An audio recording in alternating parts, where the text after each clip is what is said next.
Fox News. A guard at a women's prison in South Carolina has been fired and could face up to 10 years. On Free Talk Live, we're bringing people to the ideas of liberty every day. From wrestling superstars like Glenn Jacobs. You guys really are having an impact, I believe. Like I said, a lot of where I am now is due to listening to Free Talk Live. You changed my mind on some very important issues years ago. To random people tuning in on the radio. I was kind of stuck in the left-right paradigm. I heard your show by chance on a Saturday night. From there, I went on, joined the Free State Project, and become an amplifier. So, I mean, that's really the reason why I amp is because I know that if it wasn't for you guys being on as many stations as you are, I never would have found the ideas of liberty. Your amp will directly change more lives by getting Free Talk Live in front of people looking for talk radio online and on the air. When you amp Free Talk Live, you get perks like access to the AMP-only Facebook group and AMP podcast. Visit amp.freetalklive.com. Amid the catastrophic economic crisis spurred by Tuesday's release of This Christmas, the new holiday-themed album by John Travolta and Olivia Newton-John, economic experts told reporters today the Christmas CD has quickly plunged the nation into a double-dip recession. When investors learned that one-time screen couple John Travolta and Olivia Newton-John had reunited after 35 years for an album of timeless Christmas classics, investors had no choice but to pull money from markets immediately. We were already on shaky ground with the collapse of the U.S. subprime mortgage market and the reversal financial crisis in Europe, but consumer confidence plummeted after Americans saw the new album with a picture of Travolta and Olivia Newton-John holding cups of hot cocoa. We believe that when other countries find out the album features a Christmas song that pays tribute to summer nights, we could be looking at global contagion. This is the blackest day on Wall Street in 2 decades. This is the Onion News Network.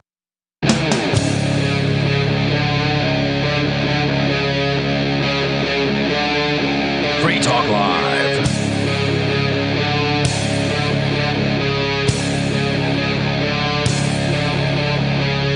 It's Free Talk Live here from Fork Fest 5 2021 at Rogers Campground in the beautiful White Mountains of New Hampshire. Very refreshingly cool day. It's not 85 or 90 degrees as it has been most of the week. It's a little chilly. I actually had to put on a hoodie when I came down here, but it's warming up a bit. It's a great place to be. There's all sorts of people to talk to and things to do. Like, Angie, you were talking about the poker game last night. Yeah, we had poker. It started kind of late. We did a one gold-back buy-in tournament, and that was a full table. That was really good. Shiloh, my 10-year-old, won the gold-back tournament the night before. Wow. Against all adults. And then last night, there was another gentleman named Wind. I think it was Win, and he won the goldback. So he won 10 $1 goldbacks. So he was pretty excited. Then we did a cash game after, and that lasted till about 4:30 in the morning. There were definitely some interesting characters at the table.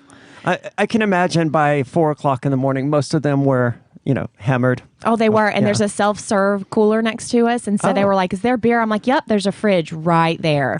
They were loving life. And then Jay would come down and bring food. And he was like, I got burgers. I got sausages. And everybody was like, sweet, this is the best tent ever. Awesome. Now, Jay is your husband, Shallon. Yeah, I'm Shallon Noon. Jay's my husband. And you guys have been up here vending all week. How's it been going versus, the Porcupine Freedom Festival? It's a little quieter, but it's nice because we have a toddler to chase around, so we can actually relax a little bit and eat some food ourselves now and then. But it was the craziest pork fest ever. But it's really nice easing into just this quiet crowd, but still lots of fun stuff going on. It is very quiet. I've noticed that just all week long it's been just quiet versus the Porcupine Freedom Festival, which was just extremely loud. And it's like Forkfest is the party, right? It's the after party. It is. And yet we've managed to be quieter than the Porcupine Freedom Festival. It's weird to me. But you know what I have noticed is that as people have walked by our campsites or I've seen people that I haven't introduced myself to, I'm like, hey, I'm Angie. What's your name and why are you here? They're like, I'm so-and-so and I'm here for Forkfest. And first thing I say is, did you come for Porkfest? They're like, nope, I came for Forkfest. I'm like, sweet. And so a lot of people that are here are actually here for Forkfest. Yeah, we were just talking with someone else who came in here Sunday, which was the final day of the Porcupine Freedom Festival. The festival ended around noon and Forkfest officially began.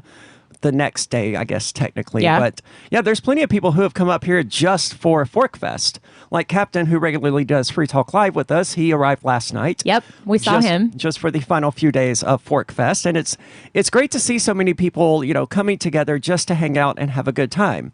Well, what I ask is what brought you to Fork Fest versus Pork Fest, and it was a less control. That people were like, "Hey, I don't have to buy a ticket. I can come in. I can do what I want. I don't have somebody saying you can't go there.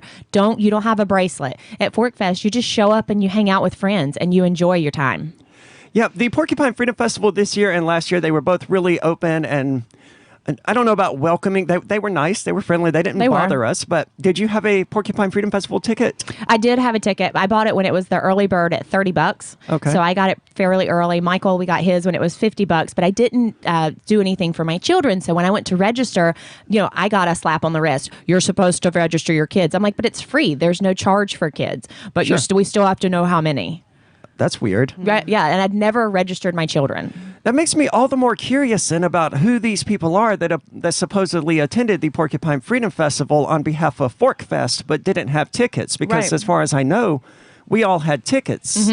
Except myself, but I could borrow one of Chris Wade's if I really wanted to. But I was also a speaker, so I had a ticket by default.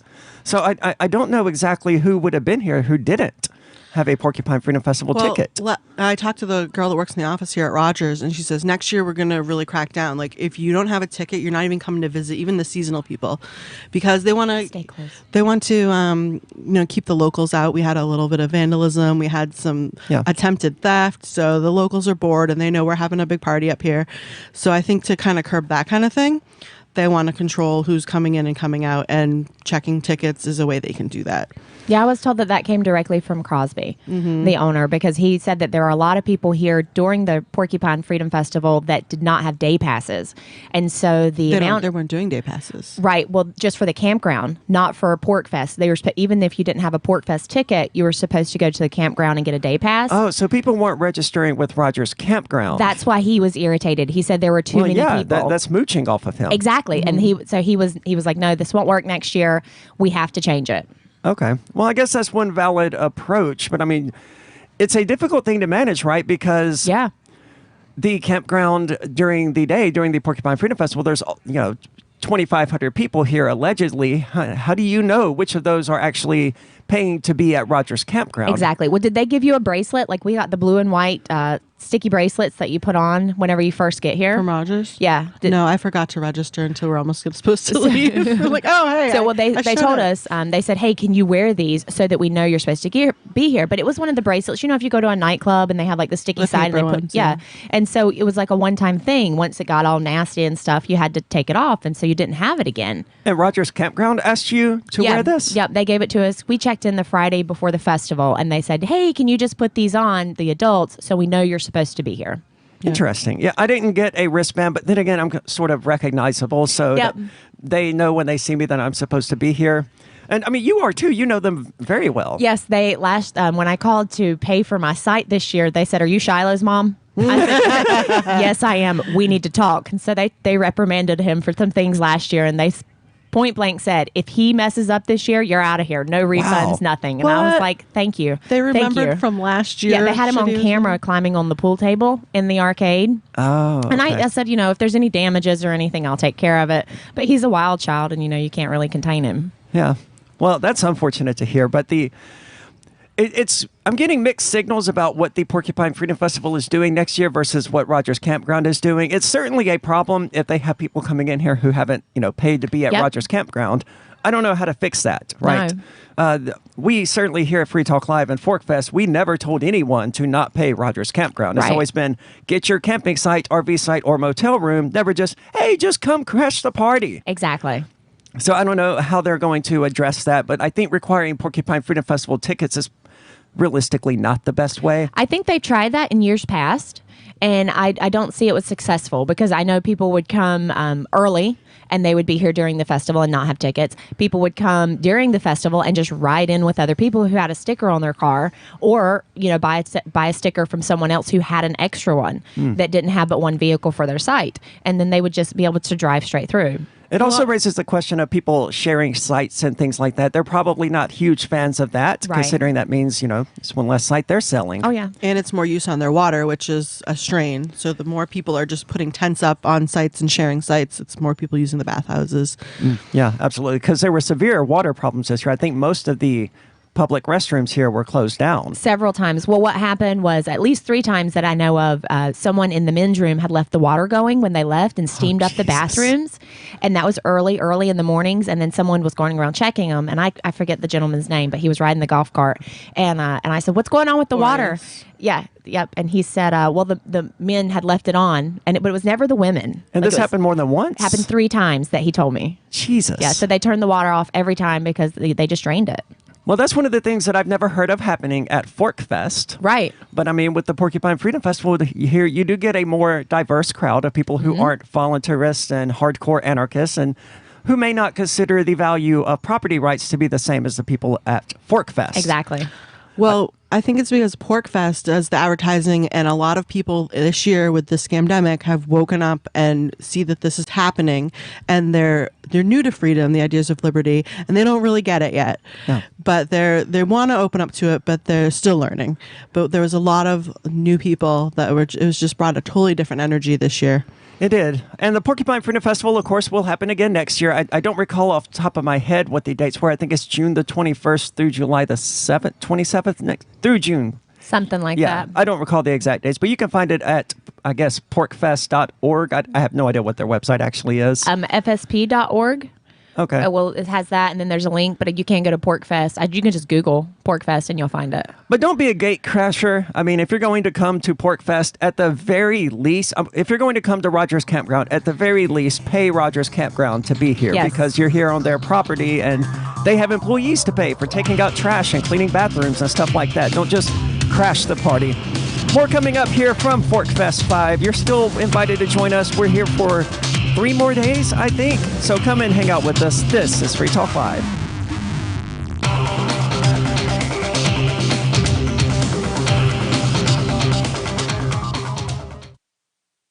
When a lunar observatory detects a radio broadcast originating from Proxima Centauri, the nations of Earth discover their first contact with an alien race may also be their last. With the Proximans facing an extinction-level disaster, Earth must choose between sending a ship on a multi-year journey or allowing nature to take its course. Saving Proxima, a hard science fiction thriller by Travis S. Taylor and Les Johnson from BaneBooks.com. Are you tired of governments murdering people around the world? Stop using their money. There is an alternative. Bitcoin is a stateless, free market, non-political currency. Bitcoin cannot be inflated or controlled by any government. By using their money, you're helping the state. Stop doing it. You have an incredible alternative available now. Learn it, use it, spread it. Get started with Bitcoin at Bitcoin.com. That's Bitcoin.com.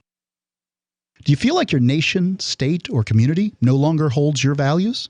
Have you dreamt of a place where people agree that liberty is important and are free to pursue their projects so long as they respect the property of others? There are many people just like you that are discovering freeprivatecities.com. Their social media links are at the upper right of the page at freeprivatecities.com. All skill levels will be needed when the first of the Free Private Cities opens. It's sooner than you think. Stop arguing and build. freeprivatecities.com. The LRN.FM social media channels have been revamped. We've eliminated Facebook and focused on other platforms like Twitter and Mastodon, the decentralized alternative to Twitter. On our accounts, you'll find posts from multiple LRN.FM show hosts together in one place. Follow us on Twitter at twitter.lrn.fm, or better yet, move to the decentralized Mastodon social media platform at toot.lrn.fm, toot.lrn.fm. I think you'll like it. The Free State Project has reached its goal of 20,000 liberty lovers who've pledged to move to New Hampshire and get active to achieve liberty in our lifetime. Perhaps you're trying to figure out what part of New Hampshire should be your destination. If so, consider Keene. You'll find more than 150 reasons to move to Keene at move.freekeene.com. Keene is famous for its historic, publicity-generating activism, as well as being the liberty media capital of the world. It's home to freekeene.com, New Hampshire's destination for liberty activism, news, and opinion. For years, we've been compiling over 150 reasons to move to Keene at move.freekeene.com, where you'll learn about some of what's happening here and what makes Keene a great place to live. If you love liberty, you'll probably enjoy anywhere you end up in the Shire. But do your due diligence first. Please visit move.freekeene.com for the full list of over 150 reasons to move to Keene. That's move.freekeene.com. There are lots of ways to listen to Free Talk Live. Our podcast has been around since podcasts began, and now the FTL feed is loaded with content besides our full show archives. Did you know that we make it easy for you to customize your podcast subscriptions? We have different feeds, one that includes only our full shows, one with just the Daily Digest, and our main feed that includes everything. You decide what you listen to. It's quick and easy to customize your feeds at feeds.freetalklive.com. That's feeds.freetalklive.com. There are basically two types of advertising, direct response and branding. Radio's great for direct response with its low cost to listener ratio, but audio can't be beat for branding, which is a longer-term endeavor. You want to be the first thing that someone thinks of when they think about your product or service. If you have a local business that you want kept top of mind in your community, call the station. If you need national reach, Free Talk Live's got around 200 radio stations, millions of monthly listening sessions, can suit all budgets, and if we don't think we're right for you, we'll tell you. Email me, mark@freetalklive.com. You can stick it to the man and big tech. Join our FTL social mastodon at social.freetalklive.com.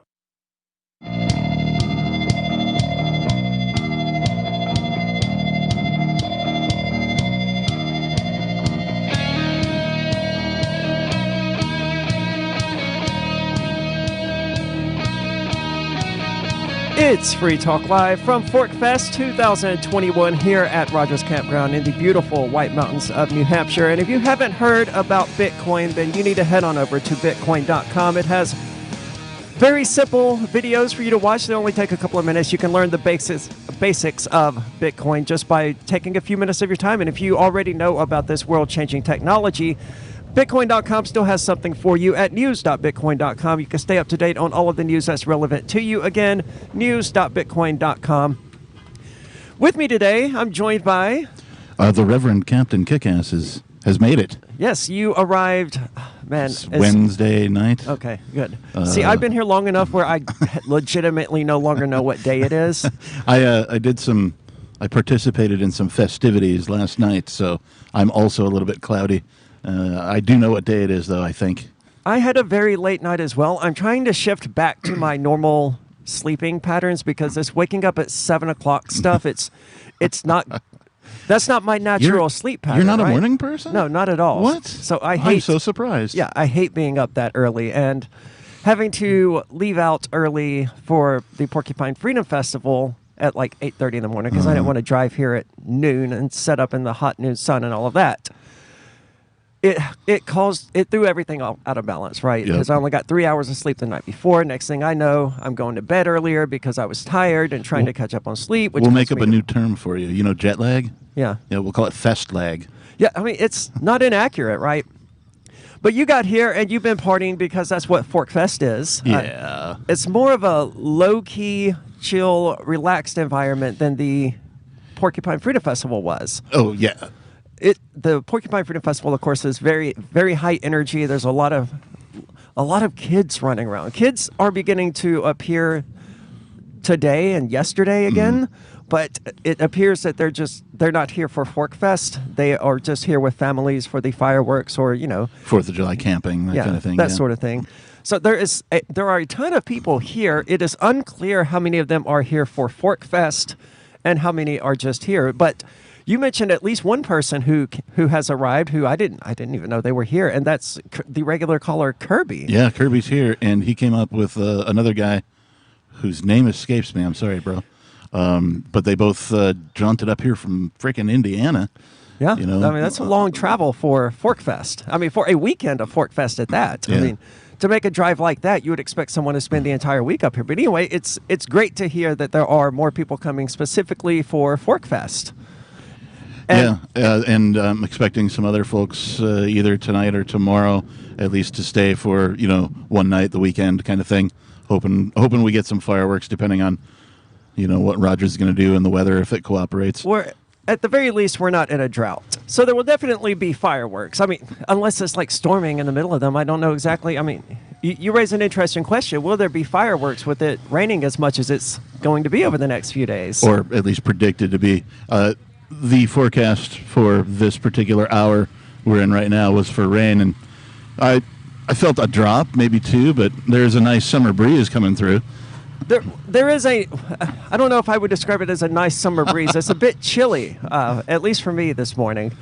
But you like it colder than I do anyway. So. I do like a little bit chillier than most normal humans. Yeah, I like my warmth and comfort, which is weird being here in New Hampshire where, it's not generally known for being warm. I don't know. Like, I've been here for 2 years now, and New Hampshire has the full 4 seasons.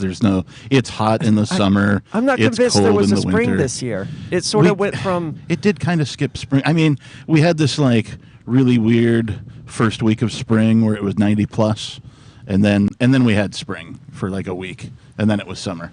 It's definitely a spring-type vibe here, but that's because we're in the mountains where it's colder anyway. But It's like 60-something degrees today, a bit overcast and a bit windy. It's still not a bad place to be, though.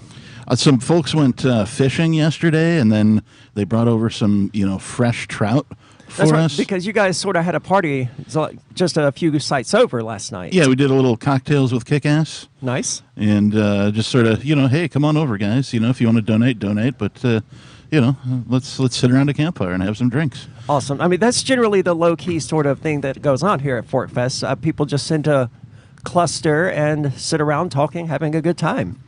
Yeah, it was certainly a good time. Saw many folks, met new people that I hadn't met before, and re-met people that, I've met but forgot their names. Sure. 'Cause I'm nefarious for that.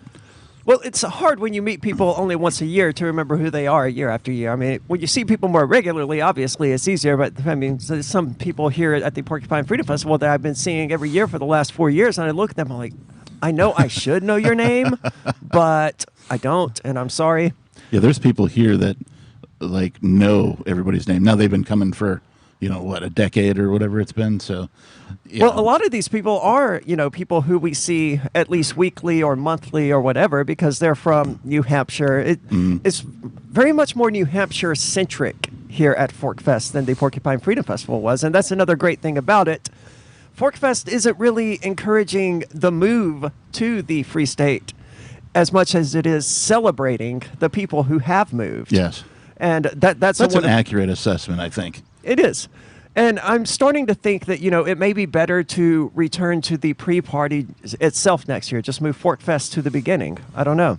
There's a lot that's unclear right now. Like next year, presumably, Fort Fest won't even get the fireworks show because it'll be happening on a Monday. So that was the reason we kept it behind this year. Is okay, cool. We can get the fireworks show again. Still do the 4th of July thing. I kind of like the carryover to 4th of July for the outreach aspect. Sure. Because, you can meet people who otherwise have never heard of, some of the liberty philosophies, or they have, and they just, maybe they want to know more, or it's a chance for us to talk to people who we might not otherwise get to talk to as far as, getting the message out. So I kind of like that. And particularly for something called Independence Day, right? It used to be that the liberty philosophy, maybe represented what people think of as Americanism, like the land of the free and all that kind of stuff. Like freedom used to be the centric thing that pulled people together, and so if there's people who have that sort of patriotism,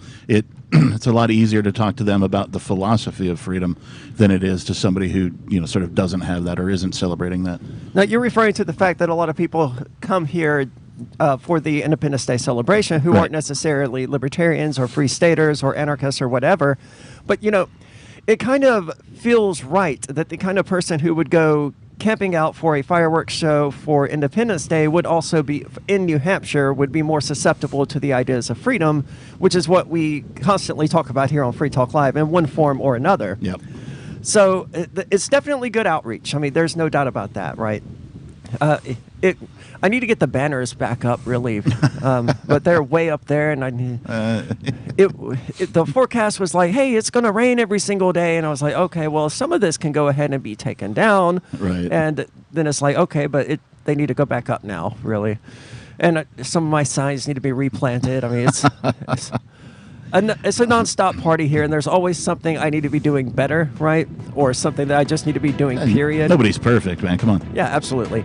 More coming up here from Fork Fest 2021. We're here for another few days, depending on when this broadcast. It's unclear exactly when that's going to be, but come down and hang out with us. If not, you can catch us next year because we'll be here again. More coming up. This is Free Talk Live.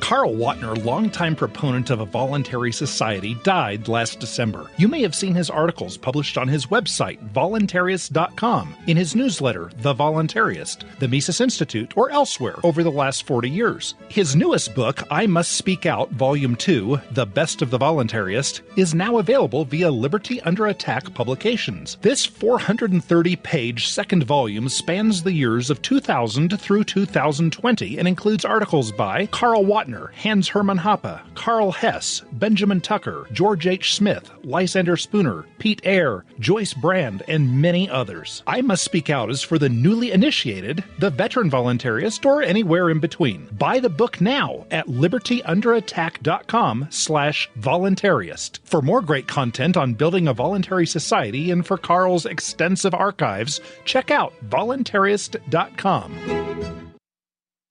This is Michael Dean from the Freedom Fiends. I've run websites since 1996 and have used over a dozen web hosts in that time. AgristHosting.com is the only one that hasn't broken my heart. Agrist Hosting's uptime and service is stellar, and their DDoS mitigation is the best I've seen. That's important because if you tell the truth in this world, you'll ruffle feathers. And some people will try dirty tricks to silence your voice. No matter what the haters hit us with, Agrist Hosting keeps our websites online. If you have a mission-critical commercial presence or a world-changing activism site, you cannot tolerate any skullduggery. So go with agristhosting.com. Have a WordPress or blog site, but you're not satisfied with performance or uptime? Or just want raw hosting? Want to pay with Bitcoin? Agrist Hosting specializes in high-performance hosting with personalized service. Go to agristhosting.com and click on the button that says Get Hosted. That's agristhosting.com. Looking for a great real estate investment? Consider New Hampshire, which is ground zero for the Liberty Movement. Your first call should be to Mark Worden from Porcupine Real Estate. He's more than just a real estate agent. He's your New Hampshire concierge. Where are the best places to live? Do you want farm, city, the burbs, or forest? Do you want a duplex or multifamily building so that renters pay your mortgage? There are homes in all price ranges in New Hampshire, and Mark can help with financing too. Invest in liberty and property. Mark Worden can help. PorcupineRealEstate.com.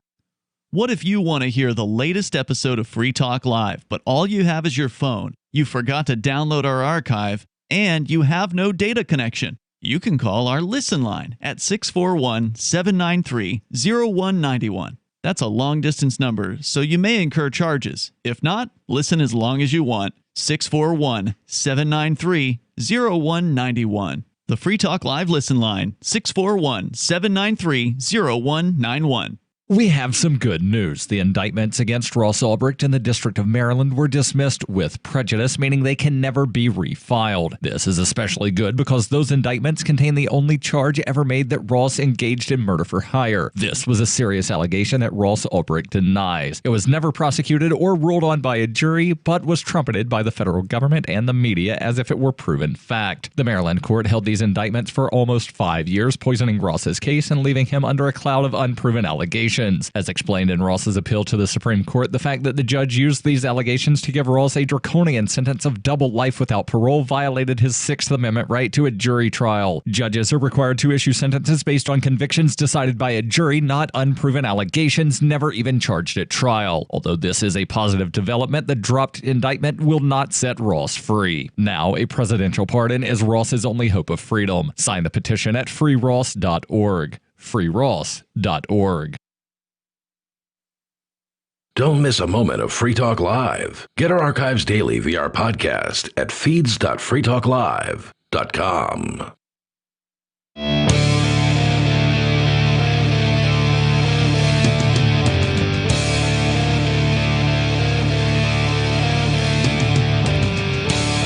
It's Free Talk Live, coming from Fork Fest 2021 here at Rogers Campground. Realistically, you probably don't have time to join us if you're listening to this, unless you're, local in New Hampshire and you're just now hearing about this for the first time. So it's happening again in 2022. Unofficially, it's June the 27th through July 3rd at Rogers Campground in the beautiful White Mountains of New Hampshire. Now, Fork Fest is decentralized, which means there's no one in charge and there are no tickets. Just reserve your camping site, RV site, or motel room with Rogers Campground from June the 27th through July the 3rd, and you're in. Have whatever event you want others to have, because Fork Fest is your event. You create the experience that you want others to enjoy. Find out more about it and join the unofficial Telegram chat at forkfest.party. Come and enjoy the festival, forkfest.party. Now, I'm joined here by Thomas, and I've already forgotten your last name, Thomas Friedman. I should have remembered that. And you're working pretty regularly with Ernie Hancock of Declare Your Independence. That's right. And you have these weird computers here. Sorry to describe them as weird, but they're small. They're unusual. Yeah. So tell me about them and tell me about what you're doing. Okay, well, we're putting forth a contest, and the purpose of the contest is to promote these pirate boxes, what we call them. And I've created 4 different form factors. I thought that was my puppy. I was like, what the hell is she doing? No, yes, I was and we trying to imitate a pirate. We are going to be working with the Pirate Chain guys, of course.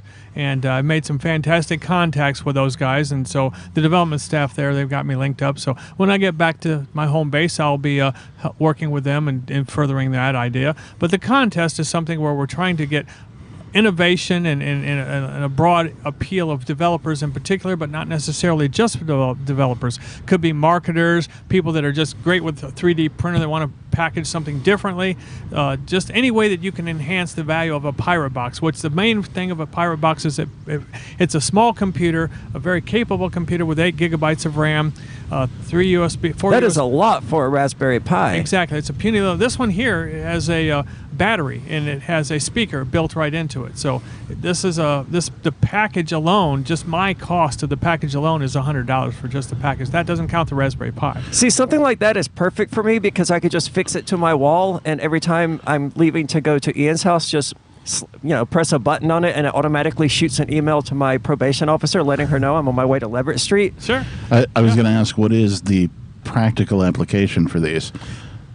Because I'm interested, but why would I need one? Yes. Well, different people have different. One of the aspects of this contest is we're trying to identify the target audience that we're going to hone in on in order to build the right one for that target audience. So what do they do?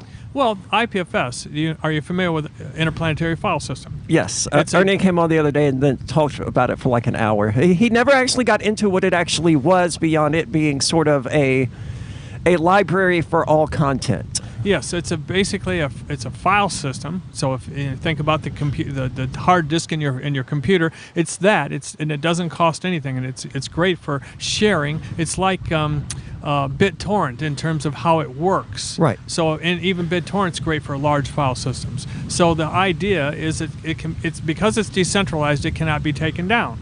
Right. And so people like Ernie and other people whose websites are being censored right now have the option of storing it on IPFS where they won't be censored.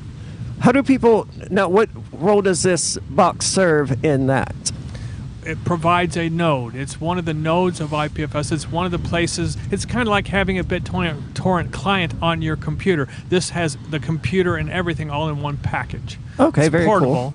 And there's other use cases too, like Howard Lichtman, for example, has this idea of creating a pirate box that has a access point. So it's a wireless access point, all in and of itself, which we have the software on here to do that. So a student, for example, might carry one of those in their backpack with a website on it and broadcasting whatever subversive content a student might want to carry. He also can collect information. He might do interviews remotely. And then when he gets back home, he can hook it to the internet and upload that to IPFS, and it can go far and wide. Okay, and you're giving these away as part of the upcoming Jackalope Festival. When is Jackalope this year? Jackalope is the first 2 weeks in August. Okay. Is it always the first 2 weeks in August? It has been. They were talking about moving it up a week, but because of the fire hazards, we actually are not certain at this point whether right now the park is closed. We can't get access to the park right now. But the monsoon season, quote unquote, in Arizona occurs at the end of July, so we're hoping there'll be enough rain to where they'll reopen the park. Okay. Yeah, I mean, it's certainly hot in the western half of the country right now, whereas over here I'm almost shivering, but in Oregon or whatever, they've been dealing with 110. I mean, there's pictures on the internet of, vinyl siding melting off of houses. All my West Coast friends are crying. Yeah. I mean, well, it's miserable, dude. It was miserable here a couple of days. It got very, very hot and humid, but, we're hoping that it's going to clear up by then. Besides, it's in the high mountains of Arizona where it's cool. Phoenix can be 110, and it might be 85, 90 at the most, and it's very dry up in the mountains there. So it's a great place to have a gathering.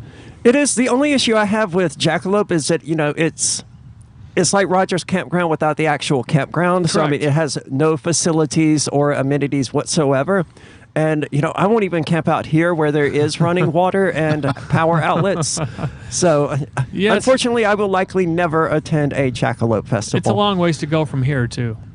It is, but, I mean, air travel exists, and that makes things a bit easier. But, yeah, good point. You can't take camping equipment, really. Not on an airplane. Yeah. But then I see a lot of abandoned coolers here after PorkFest. People, come and pack up things, and they say, well, I'm not going to need this cooler. They'll buy it at the store to camp with, and they just donate it or let it be abandoned on the side of the road here. I almost did that last year, but I ended up taking my cooler with me, and I totally forgot it existed until I looked in the trunk of my car for, ForkFest related stuff. I was like, oh, yeah, cool. I still have a cooler. Bonus. Yes. So that's convenient. So you're giving these boxes away. You're doing a fundraiser of some description, right? Well, it's not really a fundraiser. We have 4 prizes. This is the top prize. This is the second prize. This one here is a little bit different. This one has a 1 terabyte SD card in it. This one has a 1 terabyte SD card. This one has a 1 terabyte SSD drive. So it's very fast. This is a very fast computer. And it's a quad-core processor in this thing. It's a little teeny form factor, but it's very capable. A lot of people are using these for their desktop machine. Really? Yes. Well, that's certainly a lot of power to cram into a Raspberry Pi. I'm impressed. I wouldn't have expected, the Pi Mother. The last time I looked at Raspberry Pis was probably like 5 or 6 years ago. Oh yeah, it's changed a lot since then. Yeah, it's impressive to see what they're now capable of doing. Like the little computer you have here has all sorts of little indicators and stuff on it. And it's amazing what can be done. And these cases presumably were 3D printed. Well, no, these are both commercially made cases. This is a metal case. It's passively cooled, meaning there's no fan to get rid of most of the heat. Right. And it also has an infrared. These are great for Kodi boxes. If you've got a TiVo type of replacement software, it'll run that easily. And there's an infrared receiver, so you can point your remote control at it to control the TV if you wanted to make your own DVR out of the thing. That's what the case was built for, I think, for that. Okay. But it's perfect form factor for Raspberry Pi as well, and for Pirate boxes as well. So how can people join this lottery type giveaway thing? How can people take part? I'm glad you asked. There is a website called piratebox.info. If you want to read up all about what's involved in getting involved with the contest, just go to piratebox.info, and all the details about how to start with the contest. You'll download an image to start with, which gives you all the Pirate Box software I've been developing over the last 6 months or so. Okay. And that gives you a good base, but you don't have to do that. I mean, if you're a marketer, you may not care about that. You may say, I know how I'm going to sell this thing, so you might come up with promotional materials. Another thing that people might do is they might make a mesh network if you're a developer. So there's lots of avenues that you can contribute and compete in this contest. Okay, so it's piratebox.info. That's correct. Nothing spelled unusual or anything like that? No. Okay. We cool. also have. You never know with libertarians, man. And with someone who works for Ernie Hancock, whose URL is like declare your independence with ErnestHancock.com. Just got to be short here. It's a little short one, yeah. I'm curious what you think the retail on these will be when they're in production. Okay. Well, when we finally arrive at what we're going to sell for production, the estimated cost for the top prize is $1,000 for this. Okay. Ooh, this one would be that is pricey. $799. More coming up here from ForkFest 2021. This is Free Talk Live.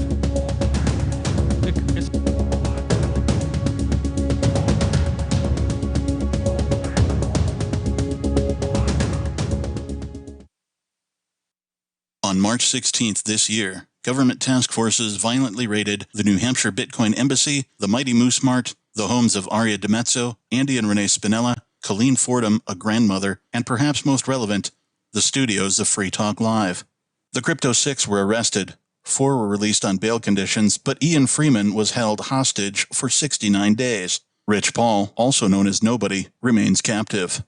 We've consulted attorneys who say no crime even appears to have been committed, but that didn't stop the Joint Thug Task Force from ripping out wires from our broadcast stacks, taking Free Talk Live off the air, resulting in a violation of our and your First Amendment rights. You can visit thecrypto6.com to help, but as importantly, contact other media and tell them about this outrage. This case is likely to set precedent for cryptocurrency use well into your future. Help our fight for liberty and financial freedom at thecrypto6.com. Tired of cancel culture? Sick of mega tech corporations holding an axe over your head? Join the LRN.FM Matrix chat server. It's self-hosted, so no one else can tell us what to do or say. Don't like the existing channels? You can make your own. You can even connect into some of our channels from other Matrix servers. It's federated. For the full LRN.FM Matrix experience, though, you should join our server via the step-by-step instructions at chat.lrn.fm. Chat.lrn.fm.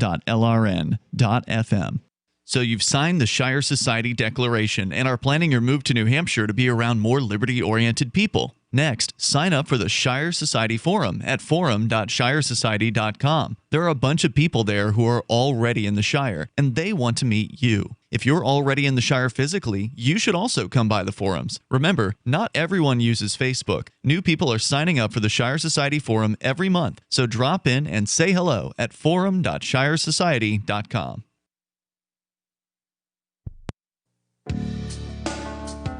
Hi, I'm Montel Williams. Most of you know me as a talk show host, but I'm also an author, actor, single father of 4, a fitness writer, avid snowboarder, and I'm also a medical marijuana patient. Like many of the million people who are living with multiple sclerosis, I'm in pain every single day. And sometimes my nerves are so raw that if you brushed up against me in an elevator, I'd scream. I can't sleep at night from the pain, and sometimes the spasms in my legs are so intense they will wake me up throughout the night. I've tried the strongest prescription medications available, and I'm going to tell you, they do not work. In fact, they leave me in a stupor, and most of the time, it's impossible to even live your life.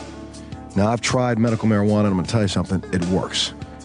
If you'd like more information about medical marijuana, you can contact the Marijuana Policy Project at mpp.org or call 1-877-JOIN-MPP. Some of you asked, and now we've delivered. LRN.FM's live Keene, New Hampshire studio shows are now streamed in HD on Twitch. Visit our channel at twitch.lrn.fm and give it a follow. If you have Amazon Prime, you get 1 free subscription on Twitch. If you use it on our channel, Twitch will give LRN.FM a monthly piece of your Prime subscription cost. So please watch, follow, share, and subscribe to twitch.lrn.fm. That's twitch.lrn.fm. The new 4th edition of Healing Our World, The Compassion of Libertarianism, will take your understanding of liberty to a deeper level and has over 1,300 updated references, new cartoons, and a foreword by Dr. Ron Paul. With discounts for multiple book purchases, the 4th edition of Healing Our World is a great gift for the liberals, pragmatists, environmentalists, and Christians in your life who think libertarianism is cold-hearted. Get yours today at healing.freetalklive.com and use promo code FTL for a $5 discount. We're still not sure why you'd want to watch, but our video feed is streaming nightly for free at cam.freetalklive.com.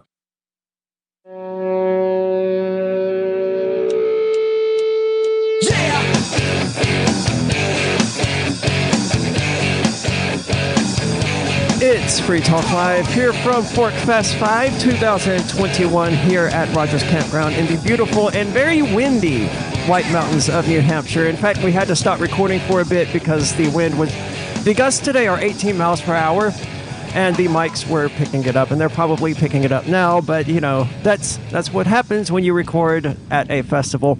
We're joined now by Thomas Friedman, who's been talking about pirate boxes. Now, we left off the last segment discussing the estimated cost of these, and And that's really the point at which, I balk, because if I'm going to spend $1,000 on something, I want it to be tremendously more flexible and convenient to use. But as we were talking about off the air, because we had to stop recording because the wind here is a sort of constant today, this isn't directed for the end user, right? Not really. I mean, I think the price points that we're offering these things are going to be for people like podcasters and like Ernie Hancock with his Declare the Independence, and other people that have a need for protecting their content. It could be companies. Companies might have a need for having a portable device. And also another thing about this is, I guess the end user might have an entry point if they just want to help the IPFS ecosystem, the IPFS cloud, if you will, to make it easier, because the more of these things that are out there with content on them, the faster it is for them. It's a way it scales. It scales very effectively. The more nodes similar are out to there. BitTorrent. Exactly. Right? If you've got 50 exactly. people seeding something, it's faster than if you have 5 people seeding it. Exactly. Generally.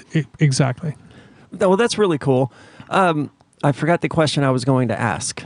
I had a follow-up question related to what you were just saying, and I immediately forgot it.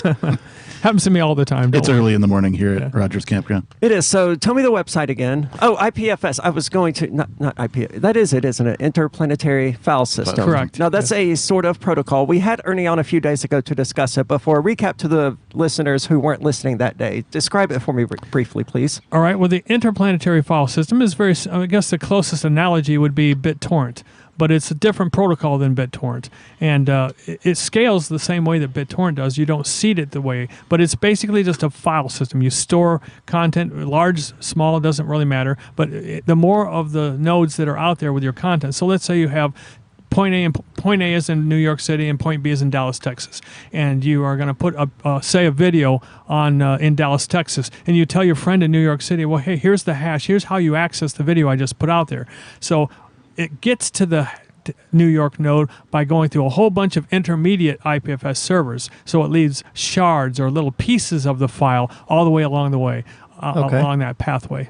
And the more of those there are, the faster it's going to be. So is it easy or difficult to find content that is stored on this system? Because Ernie made it out like you could just pull up any web browser and pull up the IPFS version of it. Well, there is a gateway. There's gateways on the IPFS ecosystem, which are basically web interfaces to the IPFS service. So you can use a public gateway like IPFS.io and access any IPFS hash through that mechanism. Now, you mentioned autonomy as being one of the reasons for the price point of these devices. Yes. Can you elaborate for me? Well, I'm not a marketer, so I just joined Autonomy in March. And what is Autonomy? Autonomy is a marketing organization. It's actually provides you the schooling to provide value to other people, schooling that you didn't have. I mean, we are not taught economics in school. We are not taught to provide value from what we can do ourselves. So This is an organization that not only teaches you marketing, but also teaches you how to offer value that you have inherently as a human, as well as what skills you. And it's a skill development as well. It's a very excellent organization. Nice. That's one of my things in life is like, if you can just have the mindset of trying to provide value wherever you go with whatever you do, you will be successful in some way. Yes. So you got to have a positive attitude. And a lot of people have a negative attitude because that's the world beats us down that way. We're not meant to be autonomous. We're not meant to be free. They want us to be slaves, and they want us to fit into a niche. So autonomy breaks that. They give you education. It's another thing that's great about autonomy is the whole circle. It's like this campground is filled with freedom-loving people. Well, autonomy is they vet they don't just let anybody join autonomy. They vet you, so they've got to have the right attitude about freedom before they're going to allow you to be a student there. So there's a great network that takes place with the students of autonomy. That there's a lot of marketing expertise, but there's a lot of technical expertise, and you marry them together, and great things come from that synergy, that collaboration. Now, is their website autonomy.work? Did I find the right people? I don't remember off the top of my head. And we're saying really great things about them. It would just be nice to go absolutely. to plug their website. I'm going to assume that's it, though. Okay. Autonomy.work. And so they taught you the basics of marketing. And they're teaching me that, yes. Okay. And did they suggest the $1,000 price point, or was that something that you... I came up with the prices, and they said that's a good place to put it. I mean, that's a good place to start, they said. Okay. And the other device here, all of these are part of giveaways, right? Yes. So how can someone actually, sign up for the giveaway? What They have to participate in the contest. These are awards for the contest, and they have to provide some form of value. Value being in how we're, whether it be a mesh network they might develop, whether it be a unique packaging that might incorporate a keyboard and a screen in a portable device, whether that be for example, Howard Lichtman's example was having a access point and the ability to record and upload data after the fact, in a portable manner. So lots of ways you can provide value to the contest. And so it's not like a raffle where they can just pay $5 and enter the contest. They actually have to innovate and contribute something to the development of these machines. Exactly. And where can people do that? Where can people learn more about that, I suppose? Yeah, the contest is piratebox.info. Very cool. Well, thank you so much for joining us today. I hope it's successful. And, these are really cool things. I love the idea of having something like this. Now, are they tied specifically to IPFS? You mentioned a large number of use cases, right? Is there some way the average home user might have a need for one of these, not necessarily the $1,000 one, but what could the average home user utilize one of these boxes for? They could use it as an auxiliary server. We all of us in IT kind of buy server space somewhere in the cloud, and this could be just an example of a server. It could be, you could take it anywhere you want to go. Okay, the average end user doesn't really need a server. You mentioned one of these could function as a DVR. That's true. They could use it for that purpose. There's lots of software available out of the can. You could probably install it within probably, I'd say for an average user, they could probably spend just a few hours, and install Kodi on it and have a TiVo type of, a DVR application where they can download movies and what have you. And it's all nice user interface and very clean and everything that way. And these boxes are all capable of that? Not all of them. They're all capable of that, but they have different characteristics. Like this one here has an infrared sensor, so that you can use your remote control to change your channel on your Kodi box. Okay, well that's really cool, but see, I keep losing the follow-up questions that I mean to ask. So this one can do that thing, and it's significantly cheaper. So that's marketed more toward the end user, the consumer, so to speak, or are you marketing all of these toward people who require servers? Actually, I chose the different packages of the four prizes. This is the top prize. This one's the first runner-up, and there are two others. The two others have different characteristics. The low-end unit we're marketing for $200. It's a $200 value we're assigning to it. And it's just it's the software that's on top of a purchased starter kit, a Raspberry Pi starter kit. It comes with a case and a couple of cables, just simple things to get you up to speed on how to bring it up. And so that's like at the low end of what we're offering as a prize. So that's the third runner-up. There are four prizes in total. The value for all the prizes together is $2,500 is what we're saying. So tell me about the fourth prize. The fourth prize is the one I just described. It's the low-end unit for $200. And what is it capable of? It's basically a Raspberry Pi in a box. It can do everything that these others do as far as the core IPFS node in a portable box. And the third prize?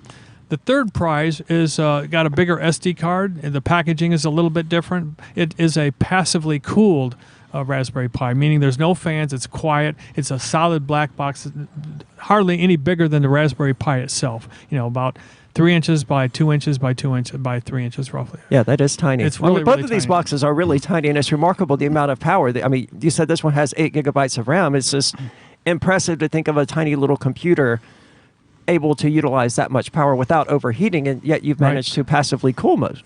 For our listeners who can't see these things, none of these are larger than a sandwich.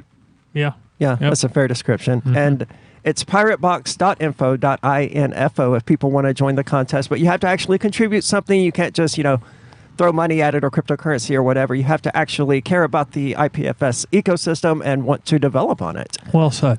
And that's a cool way to do a contest, I think. So hopefully you're successful. Hopefully you have people out there innovating and creating the ecosystem that you want IPFS to be. And, welcome to Fork Fest again. I hate that I had to ask you your name earlier because I see you year after year, and I was like, yep, that sounds about right, though. It's just hard to keep track of everything. But thank you for the opportunity to present the contest. Yeah, I've already forgotten it. It's early. Piratebox.info, piratebox.info. More coming up from Fork Fest. This is Free Talk Live.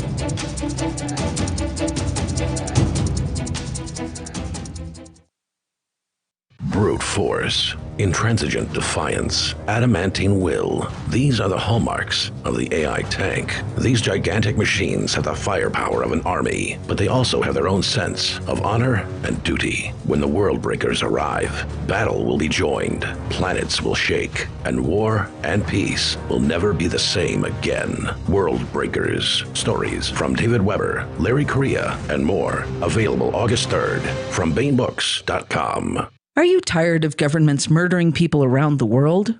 Stop using their money.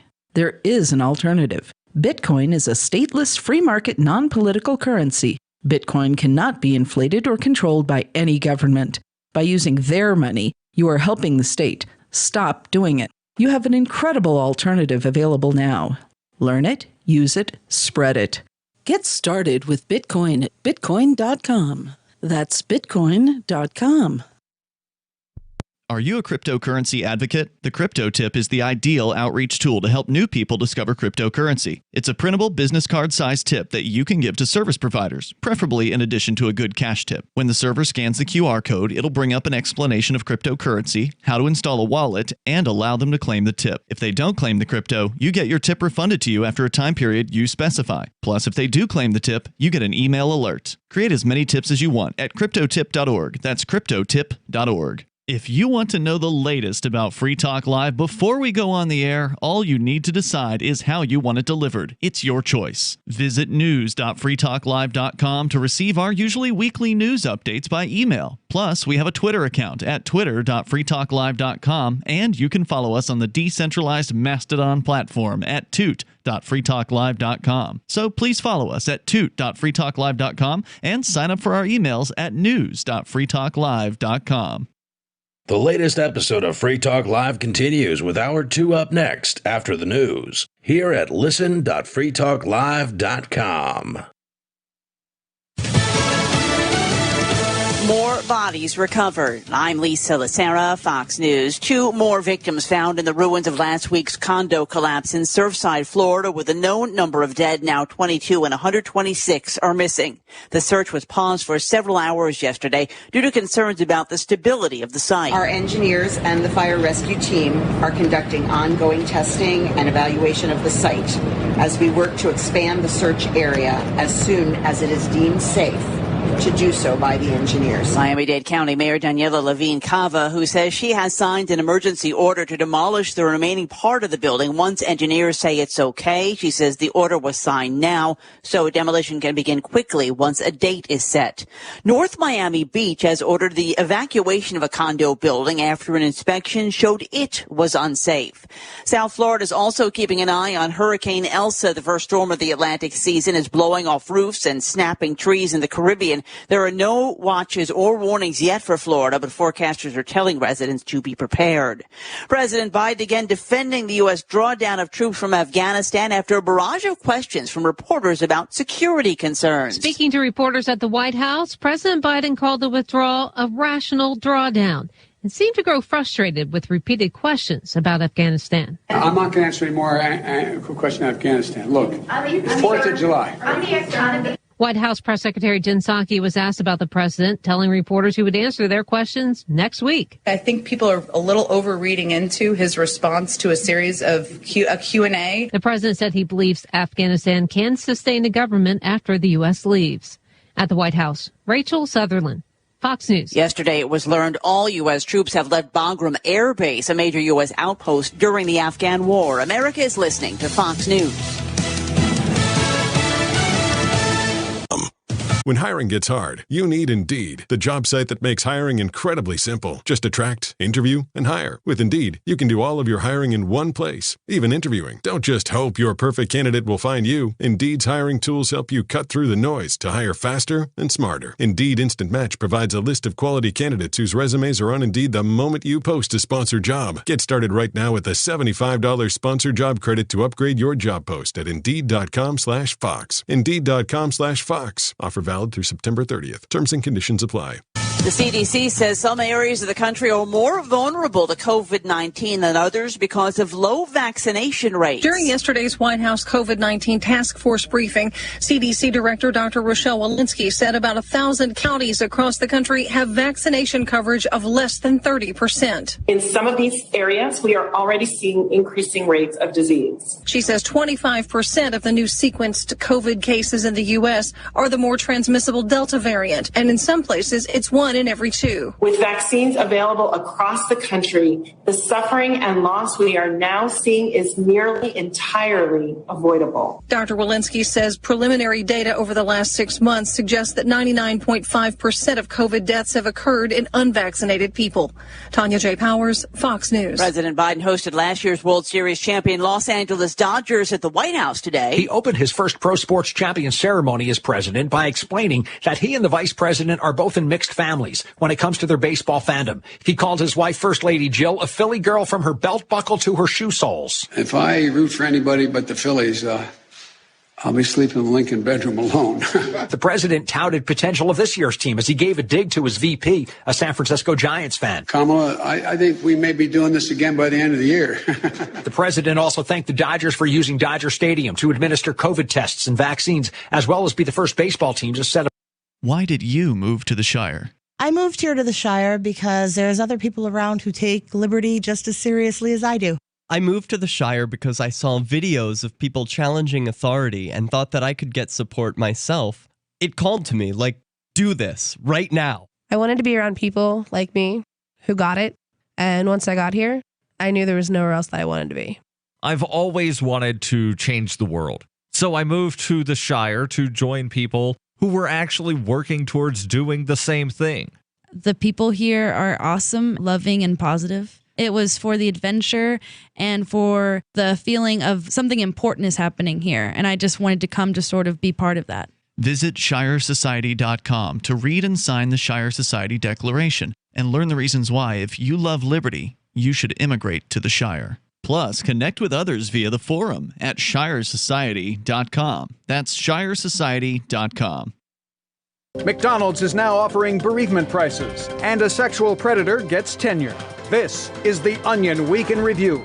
This Wednesday, Samsung announced the release of its brand new really big television. Representatives for the South Korean electronics manufacturer told reporters at a press conference that the gargantuan of an electronics product boasted a variety of new features, including being super heavy and having a screen that was probably 100 inches wide for all they knew. We here at Samsung think this new product will appeal to today's consumers who are looking for a television that's really, really huge. I mean, this thing is built like a Mack truck. You just really have to see it to believe it. In other news, an important decision is sent up to the company's highest idiot. And an area mother doesn't see why Thai people need to make food so spicy. Today's Onion Review was sponsored by Bamboo Garden, voted the best family-owned Chinese restaurant in Idaho for 5 years running. This is the Onion News Network.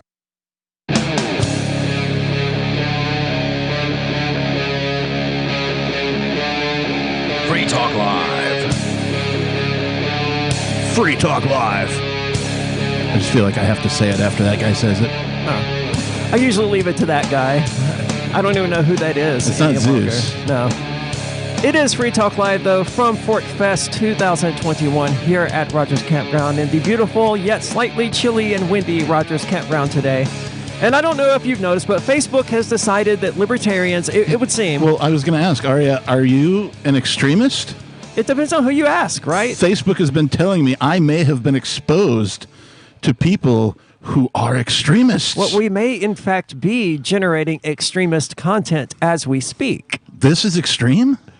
If you ask Facebook, I mean, they're being very vague, right? Now, for those who aren't on Facebook or aren't using it, Facebook is working with some organization that is just sending an absurd amount of notifications to what appear to be libertarians about being exposed to extremist content or about being concerned that one of their friends is becoming an extremist. Like, do you remember a little more than a decade ago when it was all the marketing rage to market your product as extreme, right? Extreme Mountain the Dew. 90s thing. Yeah. That was more than a decade. Was it? Well, I'm old, so. Well, that was the extreme 90s. You know, everything was rad and, yeah. Extreme Snickers bar, now on sale, right? You know.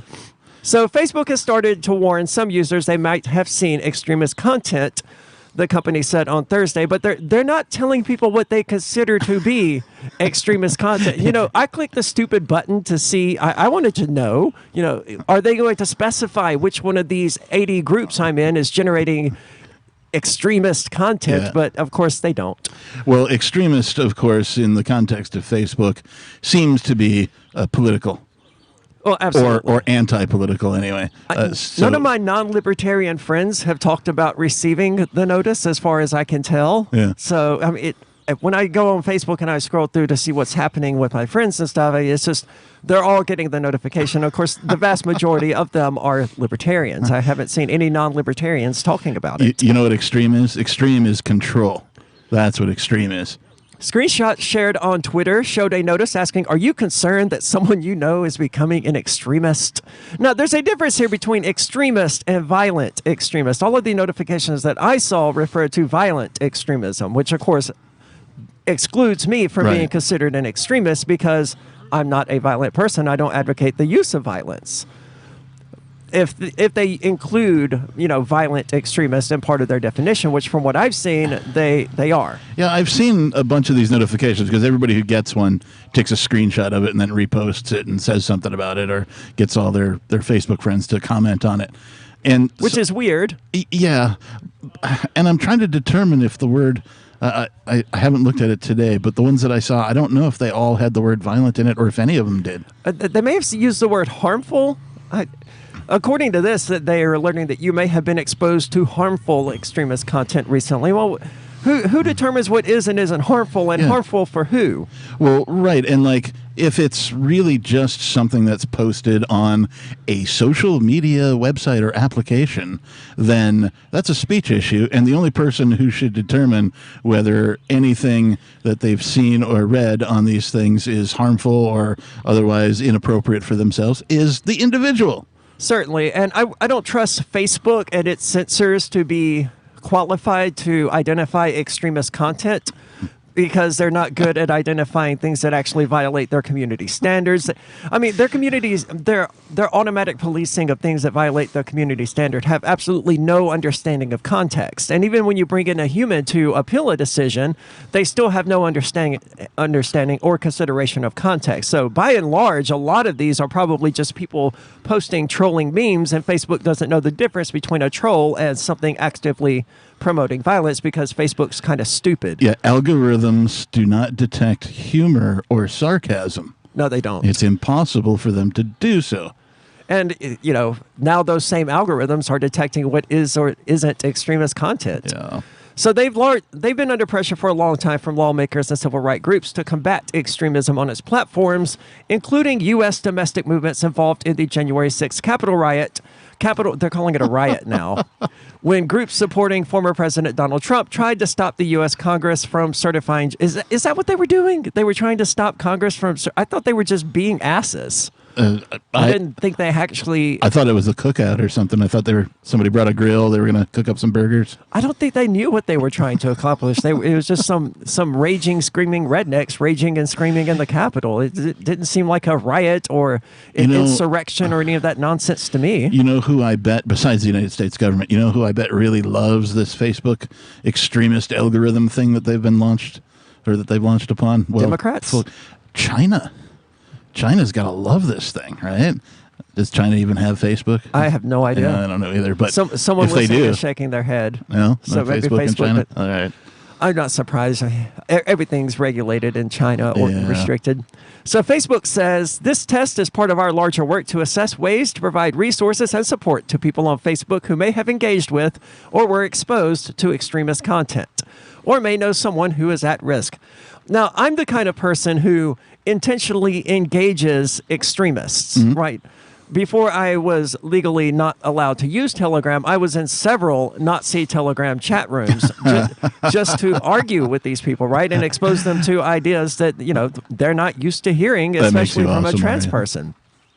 I mean, a lot of people love to throw that at me as something that's bad. I mean, I'm the kind of person, I want to engage these people, and that's why I did Shemale versus Nazi with Christopher Cantwell. Yeah. You know, I want to go to the extremists and bring them back from the ledge. I don't want to seek the Facebook police after them. That doesn't do anything to help anyone. We are partnering with NGOs, non-governmental organizations, which usually means a governmental organization, and academic experts in this space, and hope to have more to share in the future. Who gets to decide what content is extreme, Facebook? It said the efforts were part of its commitment to the Christchurch call to action, whatever that is. Well, evidently it's a campaign involving major tech platforms to counter violent extremist content online that was launched following a 2019 attack in New Zealand that was live streamed on Facebook. Facebook said in the test it was identifying both users who may have been exposed to rule-breaking extremist content. I haven't been exposed to any such content. Rule-breaking! And users who had previously been the subject of Facebook's enforcement. What previous enforcement? This is all very vague. I don't know what they're talking about, and it seems like just another ugly part of their attempts at censorship. Yeah, Facebook, it seems they're working very hard to just destroy themselves, right? They're constantly banning people. They're constantly flagging people as inappropriate. They're kicking people off the platform. I don't recall exactly who it was, but someone, an expert propagandist, received a lifelong ban from Facebook just a day or two ago. Wow. And I'm currently banned from Facebook, which is usual for me. I mean, I spend 9 months out of the year probably just banned from Facebook, which is fine. Yeah. I mean, if it's there for me to use, I will use it. If it's not, I won't. To me, it's a tool just like any other, except this tool occasionally just breaks. Well, and it's been nicknamed fascist book for quite some time. And certainly as time goes on, it is living up to that particular nickname. Yeah, and Twitter isn't a lot better. I have been suspended from Twitter, but really the only places that you can go to escape this sort of tech censorship are things like Matrix servers and what is the... Mastodon. Mastodon. I always forget the name of that one, man. And this is why Gab took off, people. It's because of all these bannings. It just drives people to the underground. And Gab is like this right-wing kind of platform where it attracted at least right-wing fanatics. It still is. Yeah, it's full of the alt-right, and which incidentally is also why I'm on Gab. Not presently for legal reasons, but I do have a Gab account, and I did occasionally use it because that's where the Nazis are. And if you want to convince the Nazis to stop being Nazis, you have to go to the Nazis. I am on the Mastodon, and you can be on the Mastodon too over at social.freetalklive.com. Yeah, it's linked up, I believe, with the Liberdon Mastodon server, so I'm not exactly sure how all of that works, but content is shared between the two. Yeah, it's what they call federated. Right, which is sort of a trust network between servers, so to speak. And, the Free Talk Live, social.freetalklive.com is obviously trusted and part of the Liberdon server network. It's all very confusing and technical, but check it out. You can find it at social.freetalklive.com. There is also chat.freetalklive.com if you want to take part in the actual official chat room. Chat.freetalklive.com and social.freetalklive.com. There's more coming up from ForkFest 2021. This is Free Talk Live.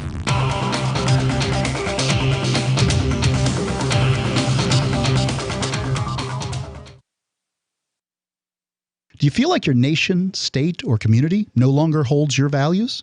Have you dreamt of a place where people agree that liberty is important and are free to pursue their projects so long as they respect the property of others? There are many people just like you that are discovering freeprivatecities.com.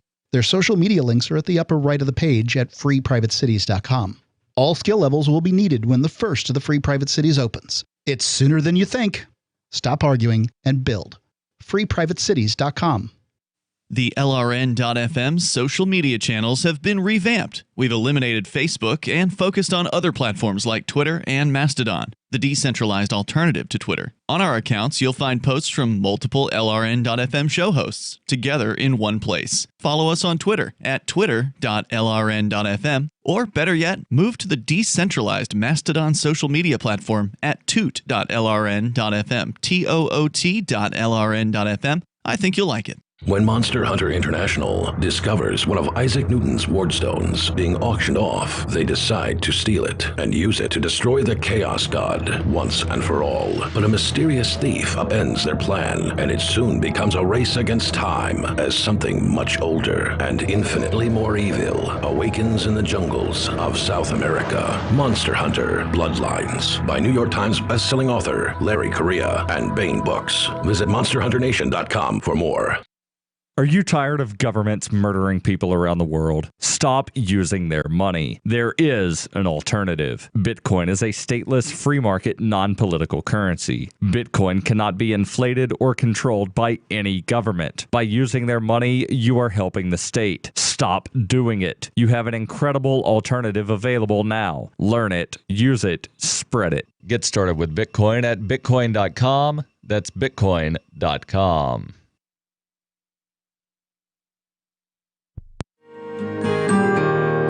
So the protection of life, liberty, and property is what the Free State Project is all about. But it's an effort to move 20,000 people who understand. It's about demonstrating to the entire country that, yeah, we can have a free market, a truly free market. Making it just a freer, great place to live. It's the world's largest voluntarist libertarian community, and it's only getting bigger. That's amazing, to be able to move to a place where other people passionately believe in being free and independent. What the Free State Project is managing to do, though, is to put their money where their mouth is. It's physically getting up across the country and saying, let's go someplace and let's demonstrate the power of these ideas. There's a lot of kind of philosophy that surrounds liberty. There's a lot of thinking about it and talking about it. But here in New Hampshire, people are doing it. 101 Reasons Liberty Lives in New Hampshire, a documentary by Free State Project Early Movers. Watch it free at 101reasonsfilm.com. 101reasonsfilm.com. There are lots of ways to listen to Free Talk Live. Our podcast has been around since podcasts began, and now the FTL feed is loaded with content besides our full show archives. Did you know that we make it easy for you to customize your podcast subscriptions? We have different feeds, one that includes only our full shows, one with just the Daily Digest, and our main feed that includes everything. You decide what you listen to. It's quick and easy to customize your feeds at feeds.freetalklive.com. That's feeds.freetalklive.com. Breaking weather news. Belize is sunny and around 82 degrees every day this week. What's the forecast for your life? If current politics and economic prospects are cramping your freedom, escape to the tropics. ECI Development has affordable second homes for you to own or rent in Belize and other tropical countries. Places with stable governments and growing economies. Secure your freedom now. To find out more, send an email to ftl@ecidevelopment.com. Yep, we still do email. Drop your email address in the entry box at freetalklive.com, and you'll be kept in the loop with Free Talk Live.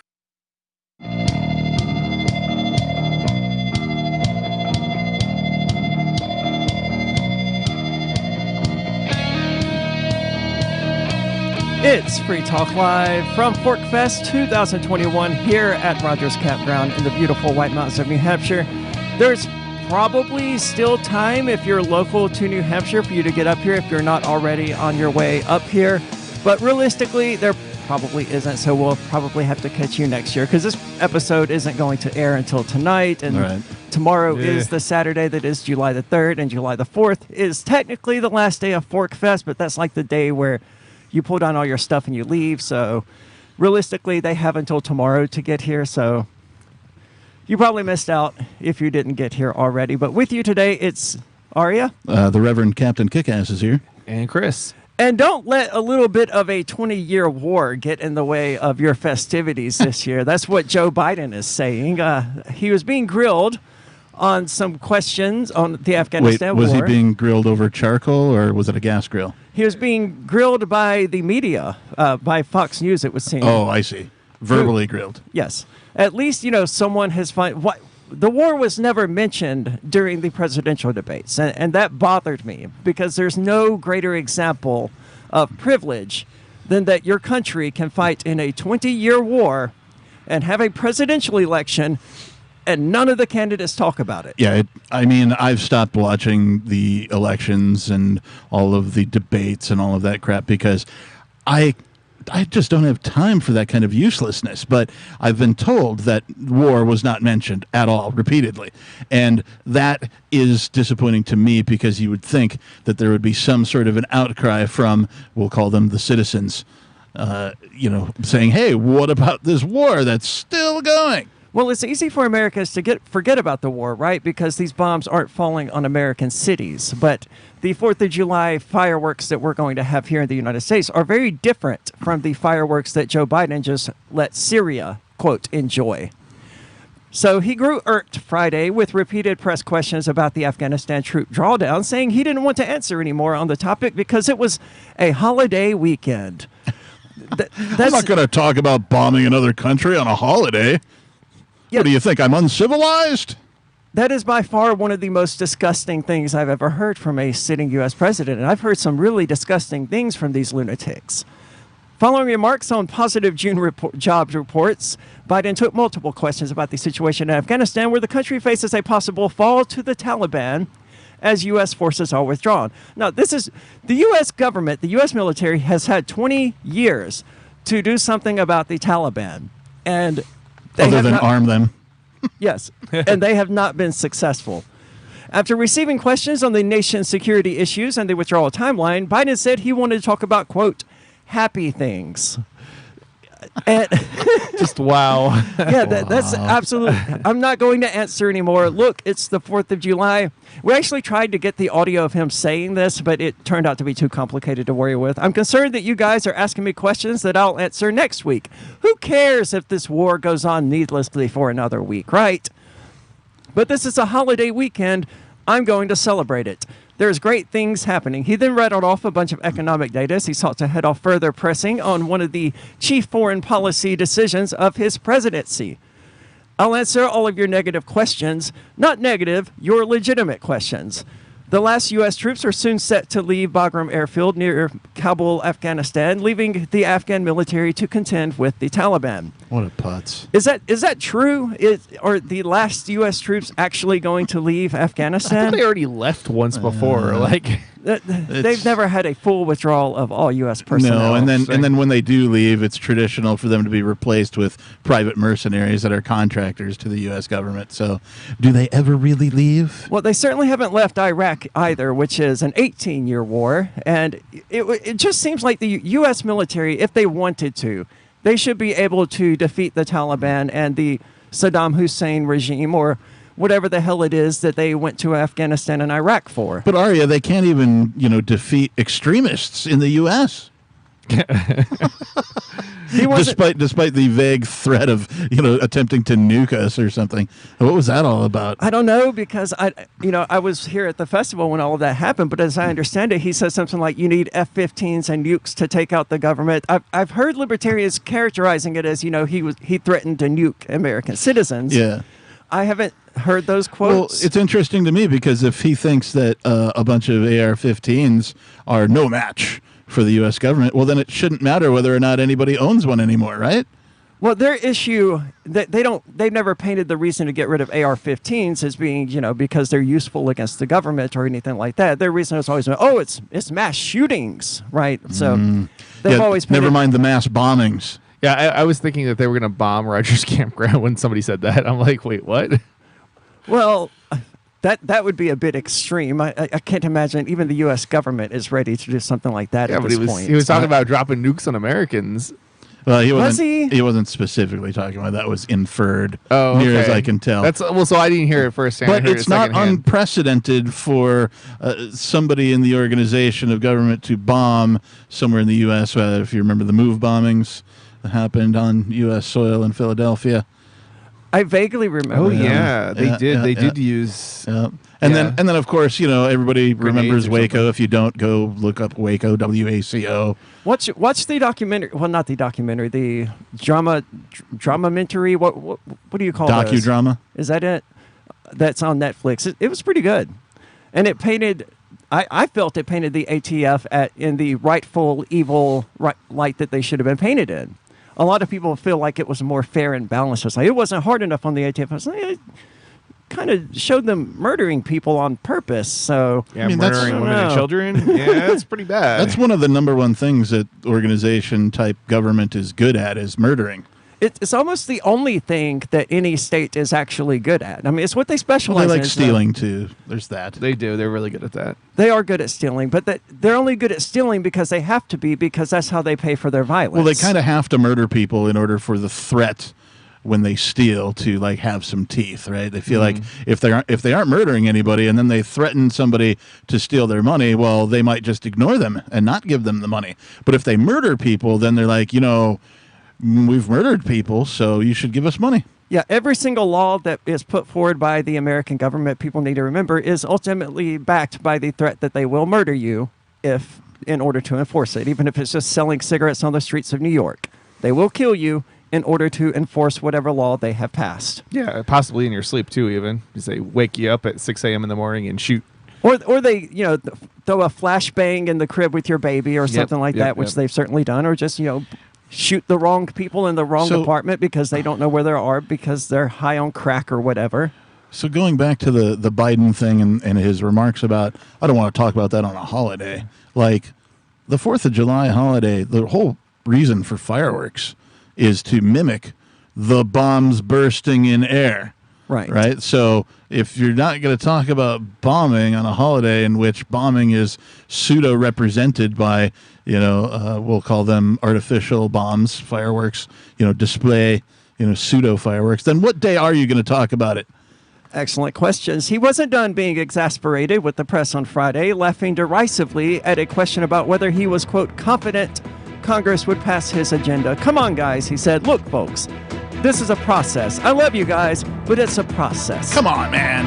It's always a process. I mean, Biden, you're the president. You can simply withdraw the troops if you wanted to. More coming up. This is Free Talk Live.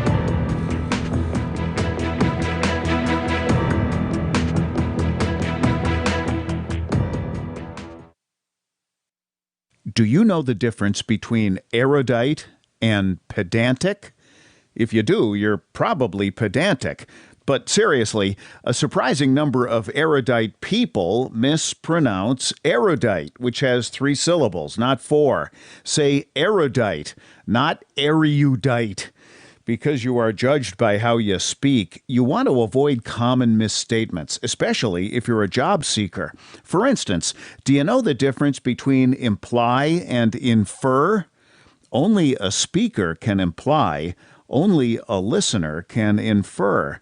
And when you say you'll be out of pocket, do you mean out of touch?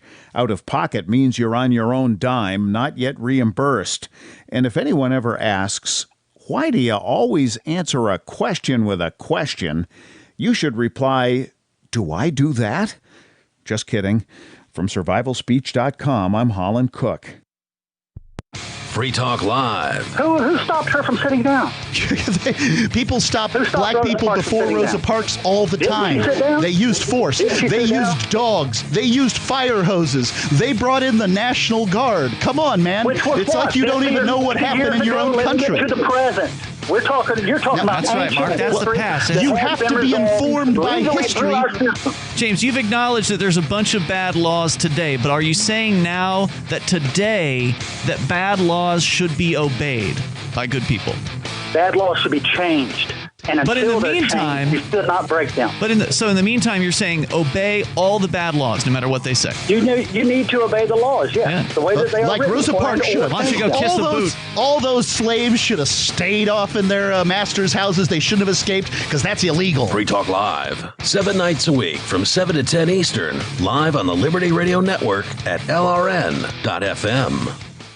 After a devastating war, the alien visitors were driven back, and their willing human collaborators were left behind to face the music.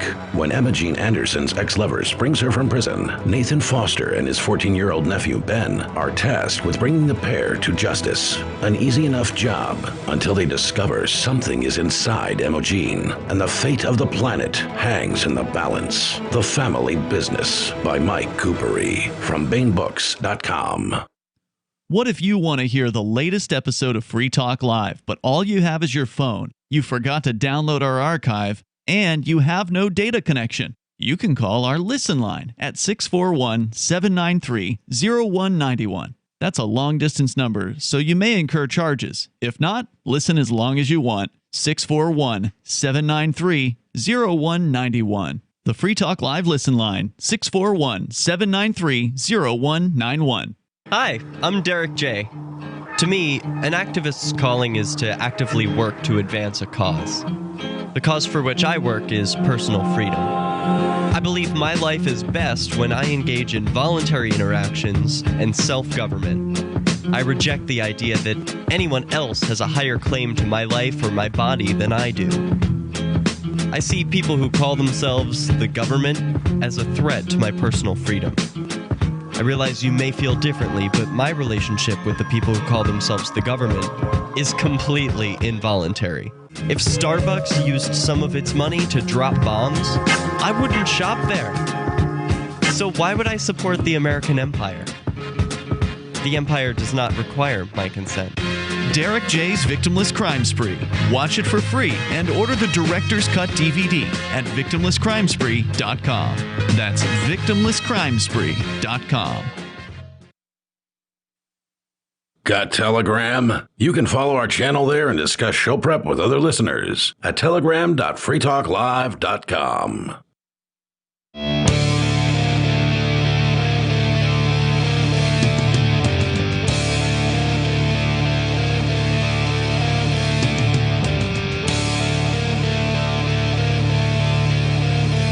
It's Free Talk Live from Forkfest 2021 here at Rogers Campground in the cold, wet campground. It's actually really not that bad. It's kind of comfortable. When the wind blows, it's a bit on the chilly side, but all in all, it's comfortable. This is why we tell you to bring a hoodie when you come to Rogers Campground. Yes, even though, it's July, right? And it's summertime. It's still New Hampshire, and these are the mountains of New Hampshire. Yeah, northern New Hampshire mountains, they can get cold in the summertime. I held out for the first half of the show. I finally put a hoodie on. Yeah, I'm amazed you got that far, man. I've been over here shivering on and off for the last hour or so. It has been pretty nice out for the past 2 weeks, though. So I can't complain it's too still much. nice out today. It's just raining. Yeah. This is the worst I've seen. We're at except a for Monday. festival, and unlike Joe Biden, we're not just having a holiday and pretending like negative things aren't happening, because negative things are continuing to happen. And, we're not the president of the United States, but Who, by the way, also doubled the amount of money being poured into hiring for law enforcement. Did he? I'm not surprised. I mean, they paint it as police reform and stuff like that, but ultimately it just hires more police officers. That's exactly what has happened. So all you lefties out there who were all about defund the police, well, guess what? You're getting more police now, more of them. The Chinese abuse of the Uyghur Muslim population is ongoing, of course, and this is one of the reasons I stopped using Wish.com, because you have no way of knowing what province something is coming from until after it's arrived. And the first time that I got something from the Xinjiang province, which is where these abuses are happening, slave labor, torture, forced organ removal. Organ harvesting is like organ harvesting is happening in 2021 in China right now. Yeah, the first time I got something from the Xinjiang province, I was like, oh, yeah, I can never use this app again. I'm not supporting this. Yeah, and let me be clear. When I say organ harvesting, I mean involuntary organ harvesting. People are being taken into facilities. They're being cut open, and their organs are being taken from them without their permission, oftentimes resulting in death. A human rights group that gained popularity on YouTube largely because of its videos exposing China's human rights abuses against the Uyghur Muslims had several of its videos removed from the platform, with YouTube citing unrelated policy violations, according to a report. Well, yes, YouTube is not the hub of free speech that, it was what made it so popular and successful in the first place. Since Google bought it, it's just been a piece of crap. Reuters reported that the YouTube channel, or Reuters, however that's supposed to be pronounced, I'm not going to try to pronounce this other word either. Some channel based in Kazakhstan also had its channel temporarily blocked by YouTube. The activist who runs the channel, whose name I'm also not going to attempt to pronounce, has been called a well-known rights activist. But according to Reuters, 12 of his videos were removed this year by YouTube amid an apparent campaign by groups who deny China is committing genocide to mass report the videos. So they got a troll farm that's mass reporting his videos because they want to pretend like this isn't happening, because the Chinese government wants to pretend like this isn't happening. YouTube eventually removed the block on the channel, but has not reinstated all of the videos it took down, citing policies that ban personal information in its video that could result in harassment. Right. I think if this is the article, I think it is. I've read this, and I think it's that there's somebody who holds up like a driver's license or something like that in one of the videos, and that's their problem, apparently. Yeah, that's exactly what it is. Those testifying about Chinese human rights abuses show their government-issued IDs, which the platform bans due to the possibility the personal information could lead to harassment. Well, it could lead to their harassment by the Chinese government, presumably. I'm assuming these people who hold up their IDs are doing so voluntarily in an effort to say, hey, here's who I am. I'm telling you the truth. I am a legitimate person. I'm not a hired gun. I'm not a paid actor. I'm not a pansy of, any of these governments. I'm a regular dude. Here's my ID, right? I assume they're doing this voluntarily. Yeah, and it's a way of, showing their credentials. Like, hey, I've actually seen this. I've witnessed this. This is actually happening. But the human rights group on YouTube maintains that those IDs are critical to its credibility to prove that the people in the videos are in fact related to individuals subject to Chinese government abuse. Oh, these are family members. Yes. Oh, my gosh. The people giving the testimonies are talking about their loved ones. And that's scary because the pressure, that's what the Chinese government does. Hey, your uncle said this thing, so we're going to inter the entire family. Right. It sounds a lot like the mafia and, the drug cartels in Mexico, where they do basically the same thing. They'll torture family members, they'll kidnap, murder family members in order to get you to do what they want. Absolutely. And it's how things like the Lord's Resistance Army recruits people. They're like, hey, you're going to join our military or we're going to kill your family. And the 12-year-old says, okay, well, I'll join your army then. The Chinese Communist Party marked its 100th anniversary on Thursday with fanfare and propaganda because that's how they do everything. The anniversary of the party that controls China's authoritarian regime was met with derision by many across the world. Members of both the U.S. Senate and House of Representatives introduced resolutions condemning the party for 100 years of human rights abuses. And as much as I hate Donald Trump, one of the only things he did that was correct was declare the Uyghur genocide to be a genocide. Yes. Yeah. I would go even further and say it's a legitimate Holocaust for whatever that distinction is worth. It certainly isn't right. It's inhumanitarian is what it is, or inhumane at a minimum. But I don't know how to do anything about it beyond, just not buying stuff that I know was manufactured and produced in China. Because even if everyone boycotted the Xinjiang province, we are dealing with the Chinese regime here, and they would just say it came from another province. Yeah. So you sort of just have to blockade the country as a whole. But so much of the stuff we use as Americans is produced in China that how do you actually escape that? It's almost impossible. And you're right, there is a lack of things that people can do other than help spread the word that this is happening. This is, a Holocaust. This is a genocide. These are people who are being persecuted for their beliefs and for the type of people that they are. They're being forced into slave labor. They're being tortured. Their organs are being harvested. They're being brainwashed. They're being force-fed things that violate their religion. They're being forced to pray to the Chinese government, essentially. And it's ongoing. It's happening right now in China, in the Xinjiang province. If you're little listeners out there, if you're big on freedom of religion, this is something that you should not only be aware of, but helping other people to understand. YouTube did not address questions about whether the Chinese government contacted it regarding the videos, whether it is concerned about abuse of its reporting feature to silence human rights groups, or whether it agrees with Secretary of State Antony Blinken that China is committing genocide. So our current Secretary of State has also, the one appointed by Biden, presumably, also recognizes it as a genocide. The group is moving its videos to a new platform called Odyssey, which we're aware of here on Free Talk Live. That's the library. In light of YouTube's actions against it. Is it library?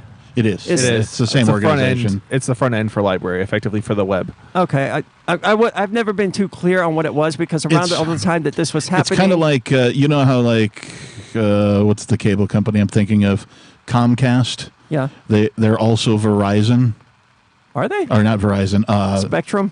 No. Comcast is Xfinity is their other brand, right? So it's the same company, right? But it's just a rebranding for whatever reason. I don't know why. Well, it seems to be what Library did with Odyssey is it's a rebranding to sort of relaunch it. I think it's a little bit different than that.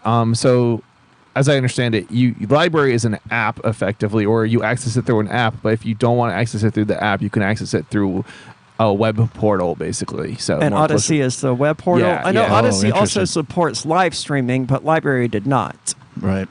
So there's another distinction. Yeah.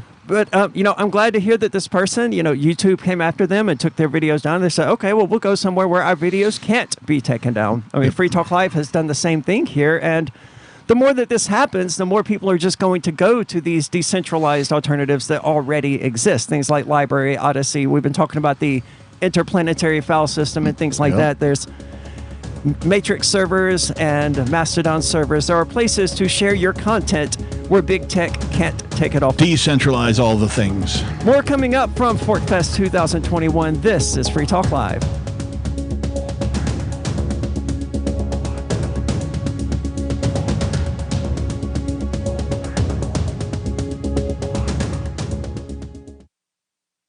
On Free Talk Live, we're bringing people to the ideas of liberty every day.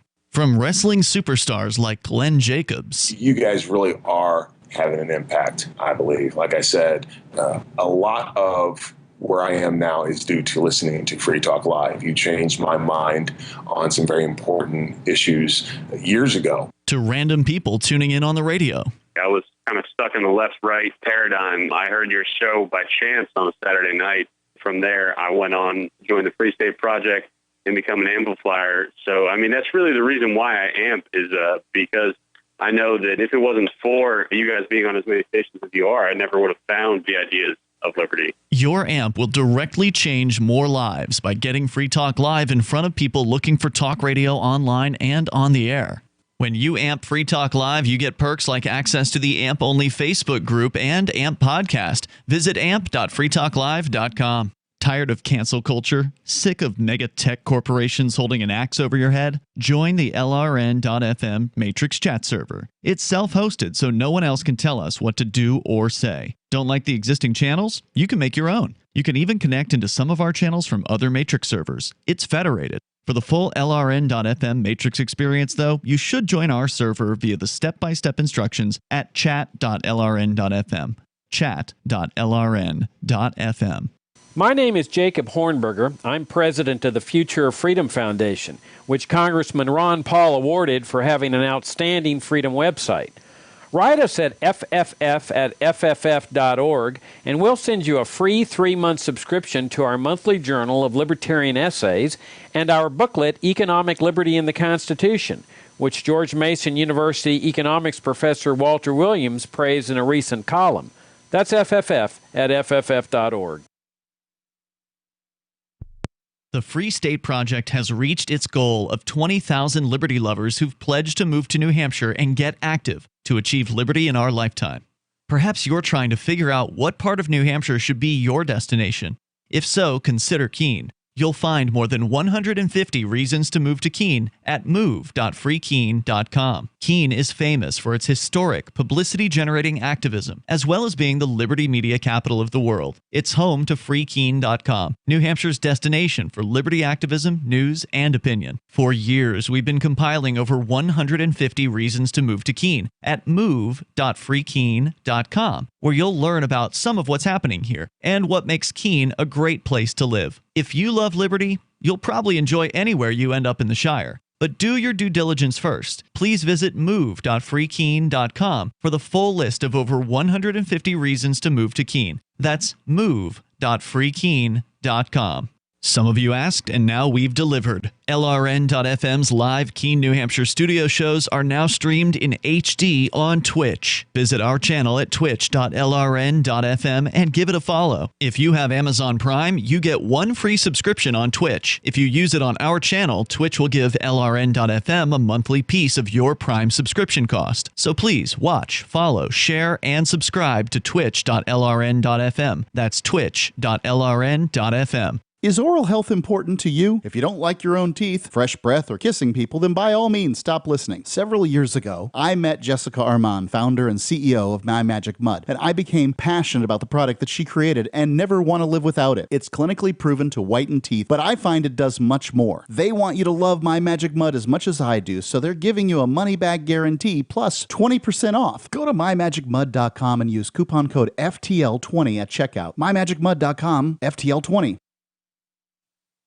Do you appreciate what we do? Help us advertise, market, and promote for just $5 a month at amp.freetalklive.com.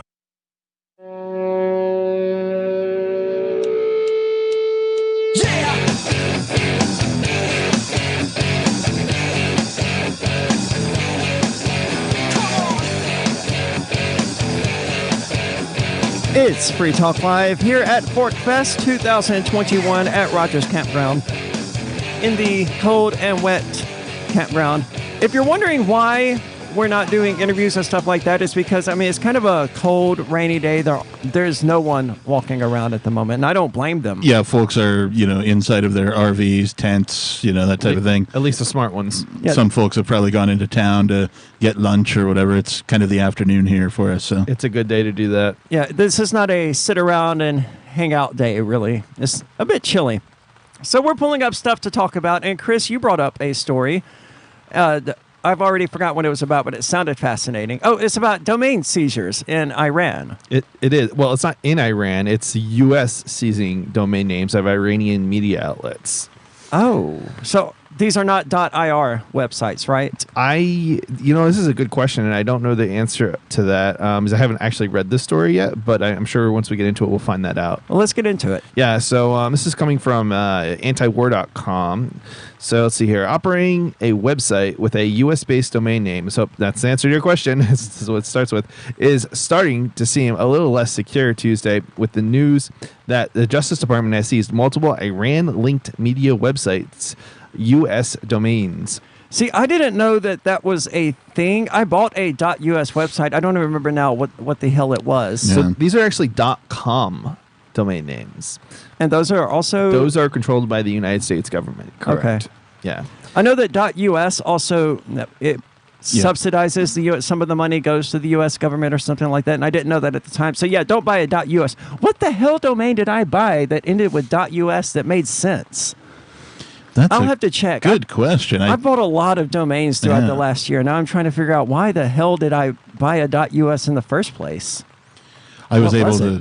The last one I got was lordkickass.com, and that's it just redirects to my site for my parody music. Nice. So I intend to do something more with it. I'd like it to be more of a landing page for all things Captain Kickass, but I'll get around to it eventually.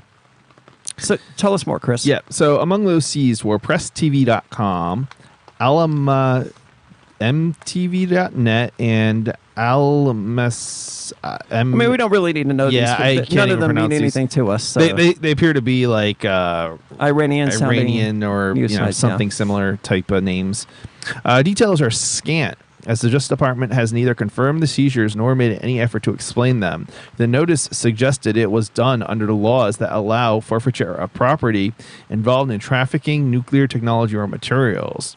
That's not a good excuse, of course, as while these news sites cover details of the JCPOA and its negotiations, that's not the same thing as trafficking by any stretch of the imagination. Seizing a media outlet where several should be cause a major issue in the U.S. and the lack of explanation is troubling. Yeah, and they're the government. They generally don't explain But for those curious, I just looked it up. The .us website that I bought was badmovieclub.us. Oh, okay.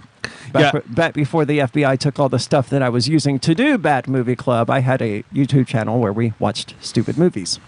Yeah, and this is always a dangerous. This is always a scary thing, and this is something I've talked about more specifically. It tends to be with corporations effectively doing it and getting domain seizures with like piracy types of cases. But if you can do it with piracy cases, what stops them from doing it from the New York Times or Free Keen or Free Talk Live or any of these other media outlets that may be critical of the U.S. government, right? Yeah, presumably, with the case against the Crypto 6, we may wake up one day and find, the crypto6.com has been seized by the Justice Department, or reformsatanicchurch.com has been seized, or freetalklive.com. Yeah, that's scary. It is, and it's not that unrealistic. We've seen them seizing domain names for all sorts of different websites, and it's interesting because even some sites that domain names have been seized, there's not a conviction. The domain names get seized, and then theoretically they have a court date, but it's 5 years in the future, And yeah, they might get their domain name back, but in that time period, they've lost the ability to fundraise. They've lost the ability to communicate that they're under attack by the government, right? Certainly, So, all the more reason for people to look into things like Library and Odyssey and the interplanetary file system. there's one in particular that I think is very disturbing. TV add-ons, which was basically a add-on repository, just an open source free software kind of thing, where it was just basically apps that were hosted. It was an app store, effectively, a free For app televisions. store. Yeah, for Kodi boxes, and Kodi isn't legal in and of itself. Even the entertainment industry. What is admits that. Kodi? Because that's not the first time it's been mentioned on the show. Kodi is basically a I don't know how to explain it exactly. It's an entertainment. It's just basically to play movies and TV shows and music and things like that. But it's a media. It's a media. It's a system. A media system. It's a movie player. I don't really know. Like you can connect it with different plugins to connect to YouTube. You can connect to Netflix. You can connect to like any kind of streaming portal, and it's kind of organizes it for you. Okay, so it's like a Roku, I guess? Yeah, it's like a Roku. Kind of, but my understanding is that it allows you to stream from places that are unofficial as well. So in addition to all the official stuff, Hulu, Amazon, all that stuff, like unofficial, like some of these, maybe not torrent sites specifically, but sites that have content that may be overseas and possibly in violation of copyright and that type of thing.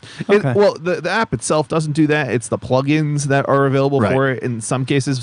But the thing is, they're not necessarily like the plugins aren't necessarily illegal either. It's a gray area in a lot of cases, and so they've basically tried to seize the hoster, the company hosting those add-ons and the domain name, which is even more scary, over the accusations that there's a link to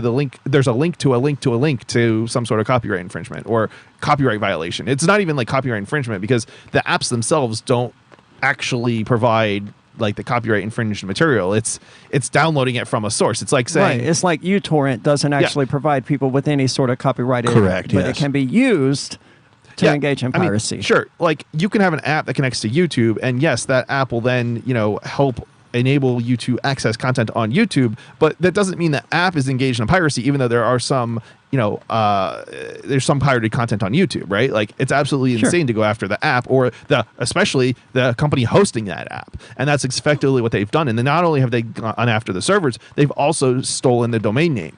And this is all done through corporations, but the government is enabling that. So the government is the reason that's even possible. So that's why it's a very scary thing. Well, we saw the same thing with Gab basically getting deplatformed. It wasn't the U.S. government that got rid of Gab. It was Amazon that deplatformed. I think they ultimately did find another web host, but... Yeah, that was privately done, though, so that doesn't bother me so much. It's when they're using government to Well, there is very little about Amazon that's truly private these days. I mean...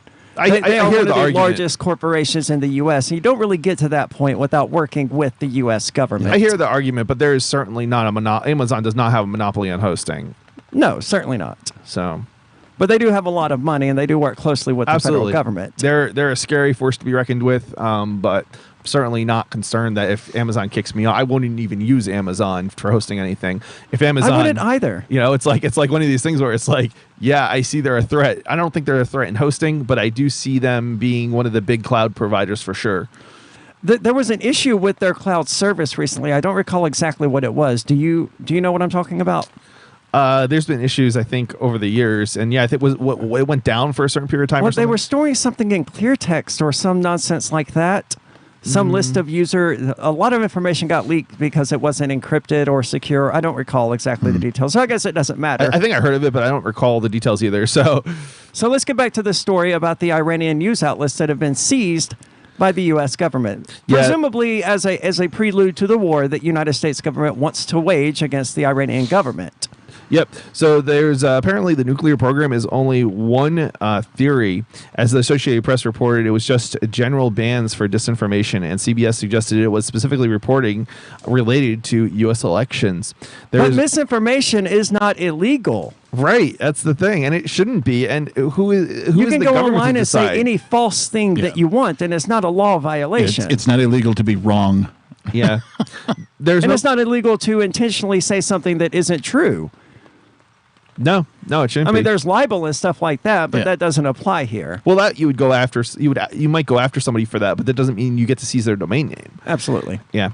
There is no confirmation, though. The U.S. State Department refused comment, telling reporters to ask the Justice Department. So far, it does not appear that the Justice Department has offered a statement. Press TV and Alam TV are both state media outlets run by the Islamic Republic of Iran Broadcasting in English and Arabic. Which is kind of interesting because I bet you these outlets are also on cable television, and I wonder if they've gone after the cable television stations as well. Oh, good question. Well, time will tell. I guess we can get further into it. More coming up from Fork Fest. This is Free Talk Live.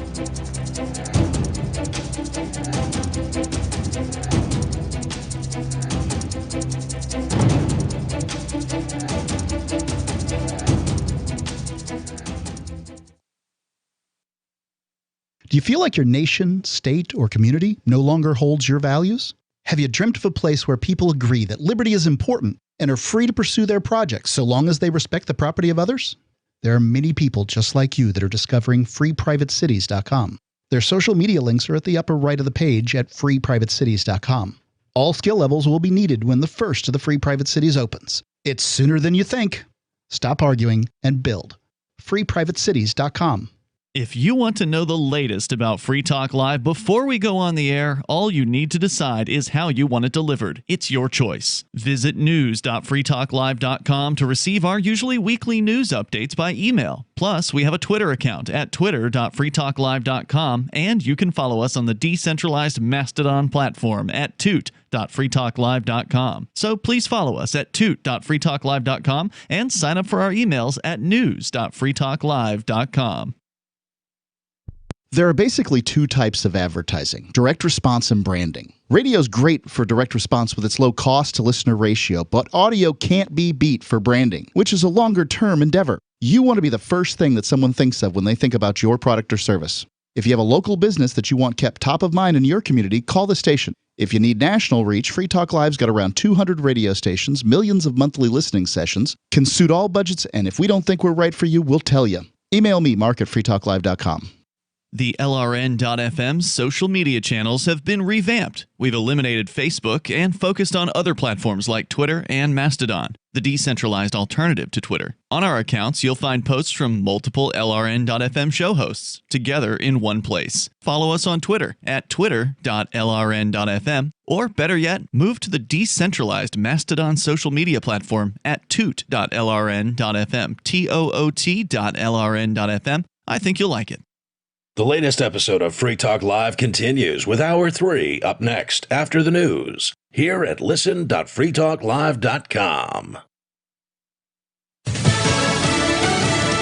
More victims recovered. I'm Lisa Lacera, Fox News. Crews continue to comb through the site of a collapsed condo in Surfside, Florida for a 9th day. 2 more bodies have been pulled out, according to Miami-Dade County Mayor Daniela Levine Cava. We now have 22 confirmed deaths and 126 unaccounted for. Several lawsuits have been filed, many against the condo association. One is a class action suit, and the attorney in that case has obtained video from his client, a building resident, taken in 2018 of a leak in the garage showing the area in disrepair.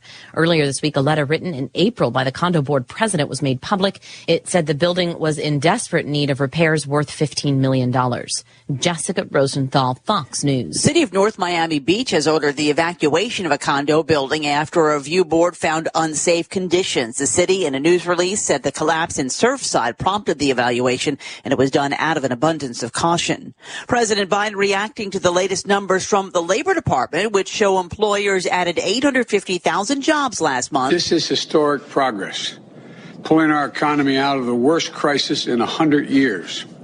Driven in part by our dramatic progress in vaccinating our nation and beating back the pandemic, as well as other elements of the American Rescue Plan. The president said at the time people questioned whether to move forward with that plan because it didn't have the bipartisan support, but he said it worked. A federal appeals court has ruled a 2019 EPA rule change that allowed for the sale of a 15% ethanol gasoline blend in the summer months is against federal law. The Court of Appeals for the District of Columbia found lawmakers did not intend for ethanol blends higher than 10% to be widely sold year-round. The Trump administration had made the change to allow the blend to be sold that year-round to fulfill a campaign promise. America is listening to Fox News.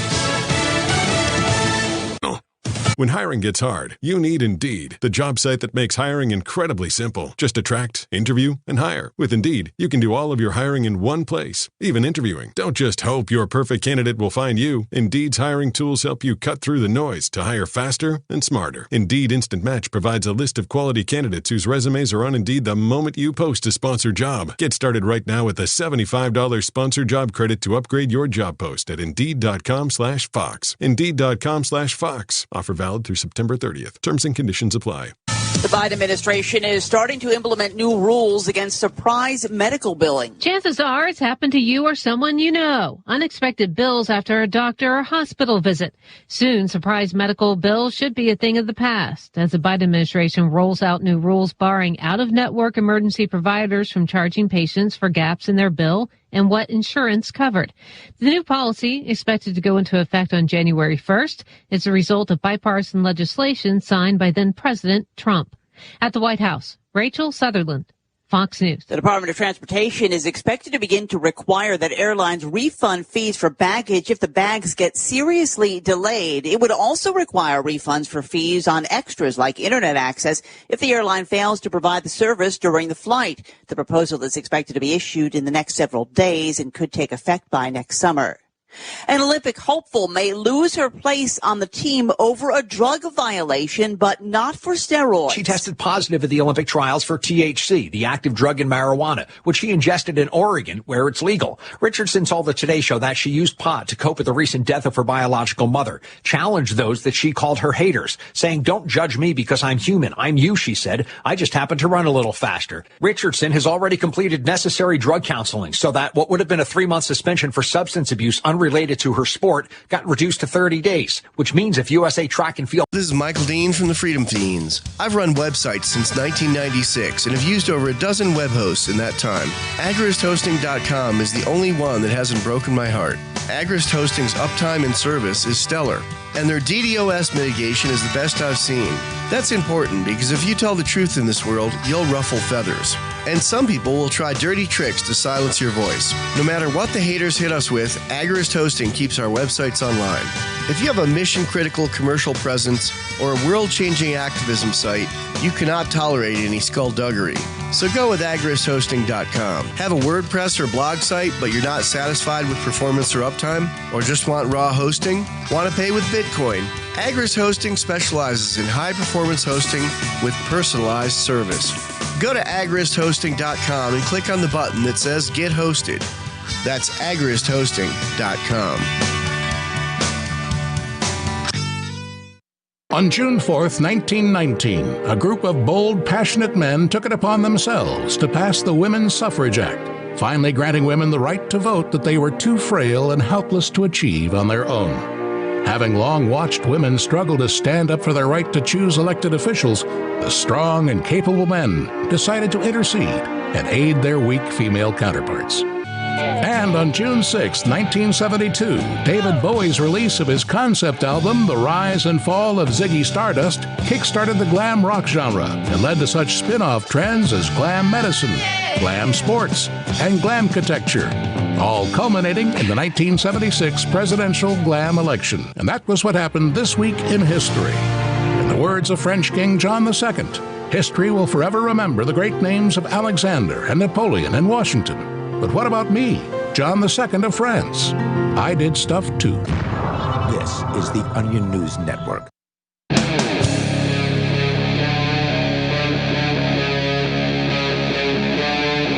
Free Talk Live.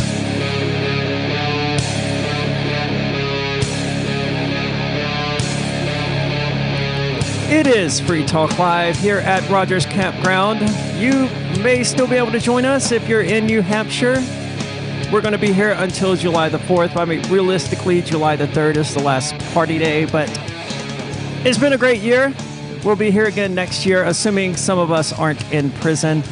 And not really related to that, but one of the things that I've been talking about for the last several years is how eventually financial institutions like banks are going to open up crypto wallets for their customers, so to speak. So you open your Bank of America app or Wells Fargo app or whatever, they have a specific little place there where they'll hold your cryptocurrency for you. The first time I realized that that was going to happen at some point in our lives was when one of the corporate bank accounts that I used to have, I've gotten rid of I'm only credit unions now, but I used to have one, and they implemented right within the portal that you log into on the website, your account, where you see all your information, they implemented a payday loan. The equivalent of like the money tree, that kind of a thing, but right there in your bank account, right? So you could borrow up to $500 for like 230% interest for a short period of time until your next direct deposit hit or whatever from so your they job. continue to be as exploitative as these Absolutely check advance Absolutely. places. That's frustrating. So tell us what banks are doing now. Well, this from Bitcoin.com. 10,000 financial institutions can now let customers buy, sell, and hold Bitcoin through their bank accounts. 10,000? Why would anybody want to do that? Well, the average person wants to get into cryptocurrency, but they're terrified of it. Well, and right. they trust their bank. There was a writer. I don't trust my bank at all. There was a You're writer. not the average person. That's Chris. true. I don't think he's published the article, but there was a writer here in town, and he did some interviews of some people. And when some other people, I wasn't there for this, but some other people told me that they were talking to him about the wallet and how to get crypto. And like, dude, I'll just send you some. He's like, no. I'll get some crypto from an authorized exchange, right? You know, Was this one of the reporters that came up here to talk to like me? And yes, Ian? Okay. Yeah, that's the one. Oh yeah, so he that was didn't. pretty funny. He didn't feel comfortable taking cryptocurrency in a peer-to-peer fashion, even though he had Even the though wallet people were just going to installed. give him some crypto. Somebody was just going to give him like $5 or whatever, so he could, do some test transactions. And he's like, no, I don't want to do that. So I wonder if this it was is funny because he installed a wallet too. Yeah, it's weird because a lot of folks will only go through the quote official unquote channels to do any of this kind of stuff. I mean, in his defense, he was interviewing people who just got arrested by the FBI for using crypto. Yeah, but there's cryptocurrency still not a crime. No, it's not. Right? And it's not like anybody was but selling when it you're to a journalist doing a story on people who were arrested related to cryptocurrency, I can see why, being such a journalist, one would hesitate to get involved in cryptocurrency from the actual community members around those people who were arrested. I mean, my hope is that journalists aren't that chicken. Well, maybe they are, maybe they aren't. I don't know if this was the same guy who was here, but one of the journalists from the places that have been interviewing us did come up here for the Porcupine Freedom Festival for a few days, and he actually only brought like $5 in cash with him. And he was expecting to just go around swiping his debit card everywhere. And I mean, there were places here where you could use a debit card, but it's rare. And right. He actually felt a little embarrassed to be pulling out plastic at a place where gold was circulating and almost everyone here took cryptocurrency. Right, yeah. I can see why that would be a little showing up to a gunfight with a knife, right? Right. Like, I didn't enjoy pulling out USD to make purchases, but what choice did I have? Yeah. Goldbacks? Well, I spent plenty of goldbacks. Okay.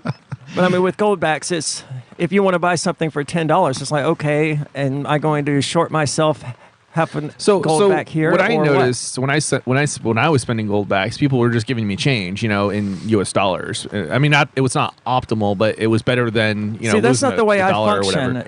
If I'm spending gold back and I want change, that change should come to me in gold back form. Yeah, except the smallest bill is like $4. So if you bought something for $3. I just call it a tip. I'm just going to lose the other $1. I'm not going to split hairs with them or demand change in a currency that I'm not using. Right. To me, that seems silly. I wasn't so much demanding it; they were just doing it. Well, I wouldn't even accept it. I mean, if the price is one gold back, then the price is one gold back, not one gold back minus one USD, right? At least that's the way I view it. I mean, they weren't pricing in gold back, so they were pricing in dollars. So. Right, so I would just route. I mean, everybody's going to have their own flavor of how they do things. I mean, for me, I would, if it was a $3 item, I'd just give them a one gold back, and that's about $4. And hey, keep it for a tip, man. Thanks for taking gold backs, right? Right now at this point in space and time, I feel like when we went to Lancaster House of Pizza, which is accepting gold backs, my total was like, I don't remember exactly what it was, but it was in between gold backs, and I was like, well, do you want 8 goldbacks or 7 goldbacks? And they ultimately just wanted 7, which means they shorted themselves $2 or whatever. When I was going to give them 8. Yeah. Right. Just overpay a little bit. It doesn't matter to me. Yeah. So anyway, this is from Bitcoin.com. FinServ Inc., a global leader in payments and financial technology, announced Wednesday that banks and credit unions of all sizes can facilitate buying, selling, and holding Bitcoin within their digital banking platforms. Now, who is this organization? FinServ Inc. So it's a business, a banking business. Okay, so they're not like FinCEN or one of these other regulatory It sounds bodies? a lot like one of those, but it's FinServ Incorporated. They're listed on the NASDAQ as FISV, so they're a publicly traded company, apparently. Yeah, it doesn't sound like government. So but they're a global leader in payments and financial technology. So they're a tech group, a banking specialist. They probably write a bunch of software for banks is probably what they do. That's what it sounds like. To enable the Bitcoin option, FinServ has integrated with New York Digital Investment Group, a Bitcoin technology and financial services subsidiary. FinServ has nearly 10,000 financial institution clients, almost 6 million merchant locations globally, and 100 million digital banking users that its website details. A member of the S&P 500 index and the Fortune 500, the company claims to facilitate more than 12,000 financial transactions per second. So that's the FinServ Inc. They're doing a lot of stuff, basically. Yeah, it sounds like it.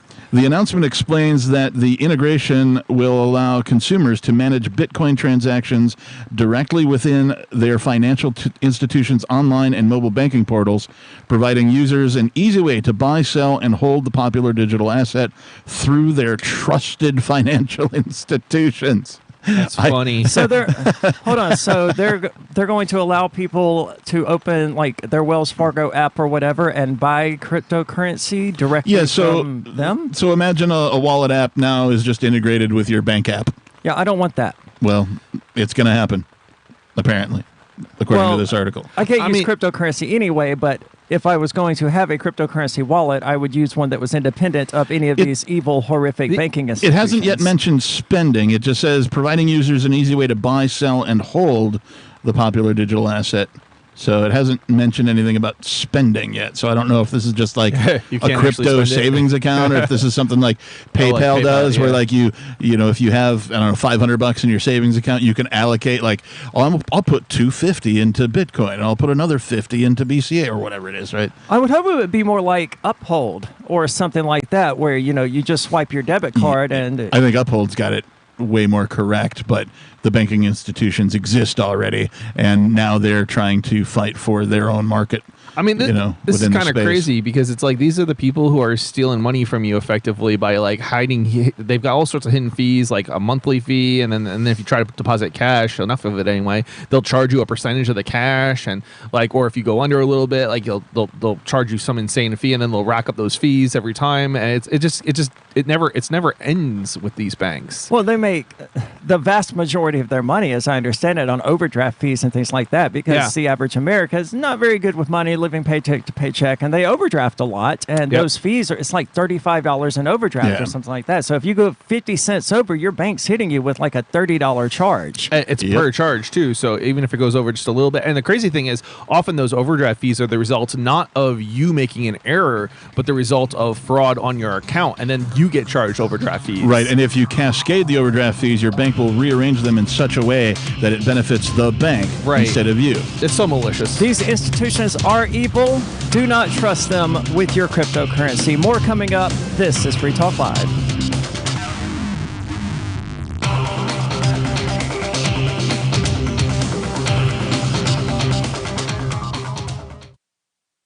After a devastating war, the alien visitors were driven back, and their willing human collaborators were left behind to face the music. When Emma Jean Anderson's ex-lover springs her from prison, Nathan Foster and his 14-year-old nephew Ben are tasked with bringing the pair to justice. An easy enough job until they discover something is inside Emma Jean, and the fate of the planet hangs in the balance. The Family Business by Mike Coopery from BaneBooks.com. Are you tired of governments around the world killing innocent people? Stop using their money. There is an alternative. Bitcoin is a stateless, free market, non-political currency. Bitcoin is money that cannot be inflated or controlled by any state. By continuing to use their money, you're perpetuating the killing. Stop doing it. You have an incredible alternative available to you now. Learn it, use it, spread it. Get started with Bitcoin at Bitcoin.com. It's Bitcoin.com. Do you feel like your nation, state, or community no longer holds your values? Have you dreamt of a place where people agree that liberty is important and are free to pursue their projects so long as they respect the property of others? There are many people just like you that are discovering freeprivatecities.com. Their social media links are at the upper right of the page at freeprivatecities.com. All skill levels will be needed when the first of the Free Private Cities opens. It's sooner than you think. Stop arguing and build. freeprivatecities.com. There are lots of ways to listen to Free Talk Live. Our podcast has been around since podcasts began, and now the FTL feed is loaded with content besides our full show archives. Did you know that we make it easy for you to customize your podcast subscriptions? We have different feeds, one that includes only our full shows, one with just the Daily Digest, and our main feed that includes everything. You decide what you listen to. It's quick and easy to customize your feeds at feeds.freetalklive.com. That's feeds.freetalklive.com. We have some good news. The indictments against Ross Ulbricht in the District of Maryland were dismissed with prejudice, meaning they can never be refiled. This is especially good because those indictments contain the only charge ever made that Ross engaged in murder for hire. This was a serious allegation that Ross Ulbricht denies. It was never prosecuted or ruled on by a jury, but was trumpeted by the federal government and the media as if it were proven fact. The Maryland court held these indictments for almost 5 years, poisoning Ross's case and leaving him under a cloud of unproven allegations. As explained in Ross's appeal to the Supreme Court, the fact that the judge used these allegations to give Ross a draconian sentence of double life without parole violated his Sixth Amendment right to a jury trial. Judges are required to issue sentences based on convictions decided by a jury, not unproven allegations never even charged at trial. Although this is a positive development, the dropped indictment will not set Ross free. Now, a presidential pardon is Ross's only hope of freedom. Sign the petition at freeross.org. freeross.org. What if you want to hear the latest episode of Free Talk Live, but all you have is your phone, you forgot to download our archive, and you have no data connection? You can call our Listen line at 641-793-0191. That's a long-distance number, so you may incur charges. If not, listen as long as you want. 641-793-0191. The Free Talk Live Listen line, 641-793-0191. Looking for a great real estate investment? Consider New Hampshire, which is ground zero for the Liberty Movement. Your first call should be to Mark Worden from Porcupine Real Estate. He's more than just a real estate agent. He's your New Hampshire concierge. Where are the best places to live? Do you want farm, city, the burbs, or forest? Do you want a duplex or multifamily building so that renters pay your mortgage? There are homes in all price ranges in New Hampshire, and Mark can help with financing too. Invest in liberty and property. Mark Worden can help. PorcupineRealEstate.com. Our Matrix server is about as free as internet chat can be. Join the existing rooms or create your own at chat.freetalklive.com.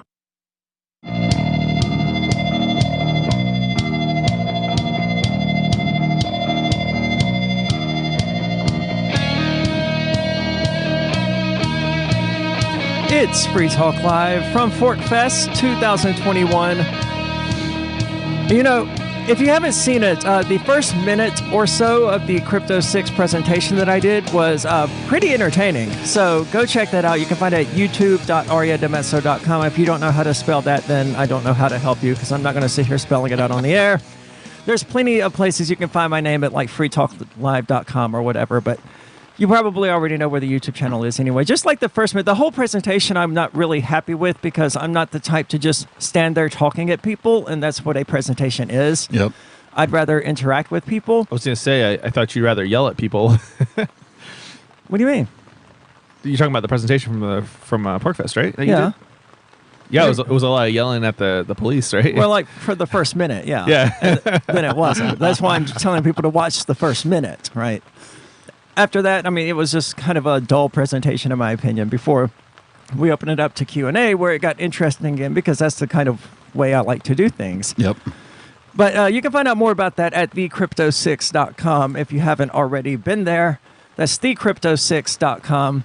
We're talking about cryptocurrency, and the fact that banks now have the infrastructure, thanks to this company that does, the back end of banking stuff, to support cryptocurrency in banking apps and on mobile banking sites, which is something that I always knew was coming. And it's literally a software integration, right? All these banks already have software that processes all their banking transactions. And so they've got a bunch of developers who put together a plugin, if you will, an integration on how for cryptocurrency specifically. But again, it hasn't said anything about spending it. So I'm curious. And the way this article is written, too, is... well, this is the last thing we want, because...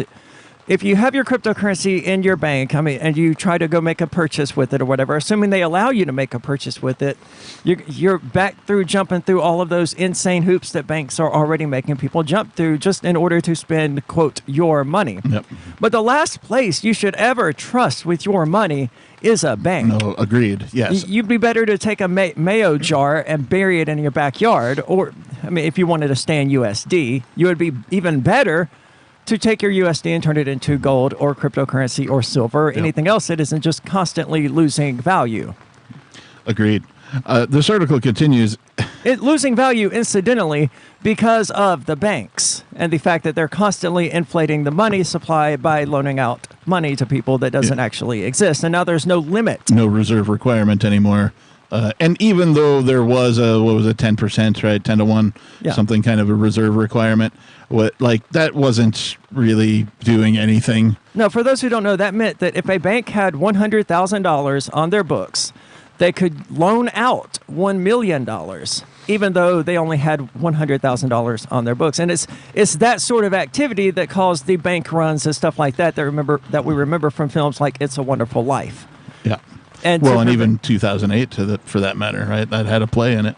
Were there runs on banks in 2008? There weren't runs on banks, but there were many, many loans given out to, we'll say, otherwise unqualified people. Oh, absolutely. And they just printed all that money, of course. And, of course, then those unqualified people couldn't pay that money back. The next thing you know, people's houses are being foreclosed on. And it was all predicted by Austrian economists long before it actually happened. People who pay attention and watch these things and study it as objectively as you can in a soft science, you're like, hey, this is about to get really bad. Yeah.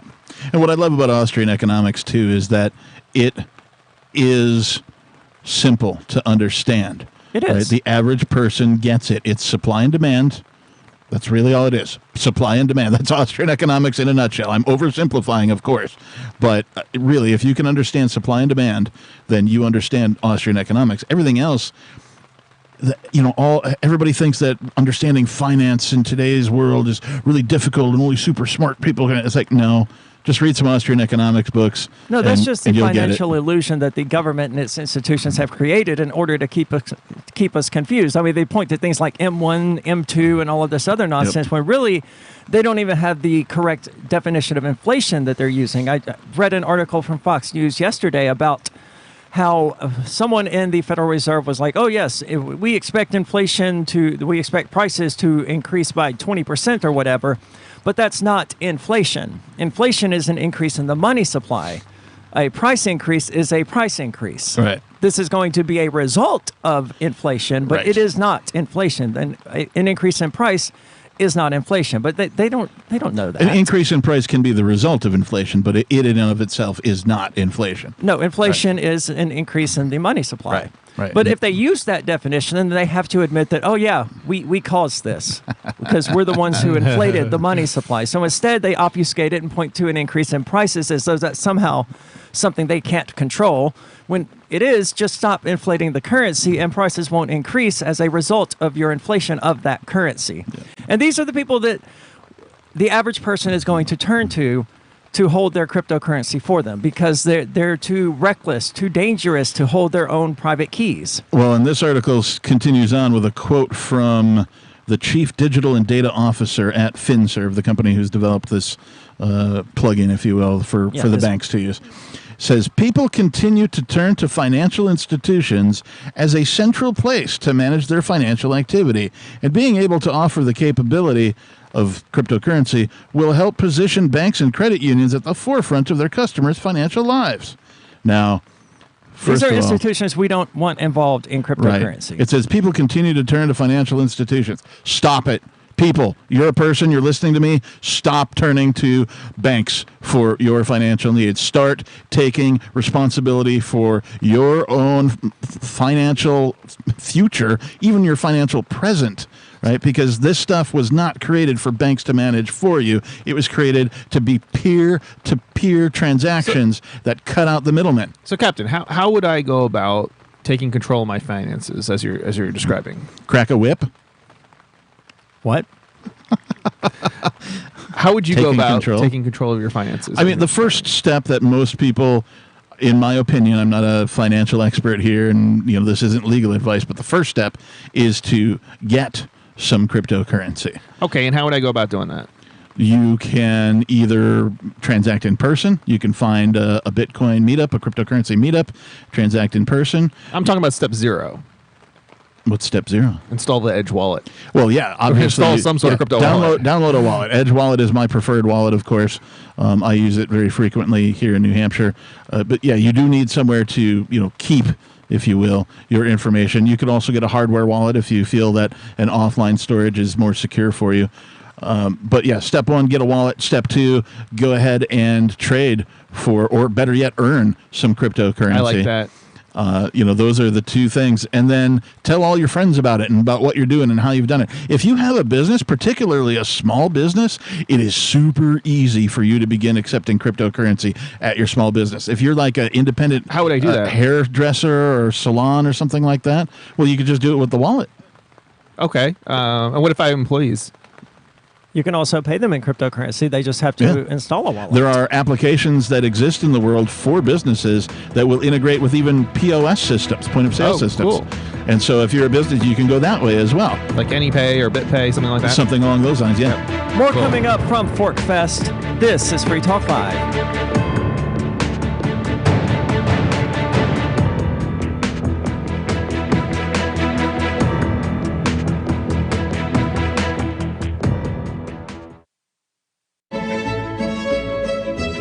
Carl Watner, longtime proponent of a voluntary society, died last December. You may have seen his articles published on his website, voluntarist.com, in his newsletter, The Voluntarist, the Mises Institute, or elsewhere over the last 40 years. His newest book, I Must Speak Out, Volume 2, The Best of the Voluntarist, is now available via Liberty Under Attack Publications. This 430-page second volume spans the years of 2000 through 2020 and includes articles by Carl Watner, Hans Hermann Hoppe, Carl Hess, Benjamin Tucker, George H. Smith, Lysander Spooner, Pete Eyre, Joyce Brand, and many others. I Must Speak Out is for the newly initiated, the veteran voluntarist, or anywhere in between. Buy the book now at libertyunderattack.com/voluntarist. For more great content on building a voluntary society and for Carl's extensive archives, check out voluntarist.com.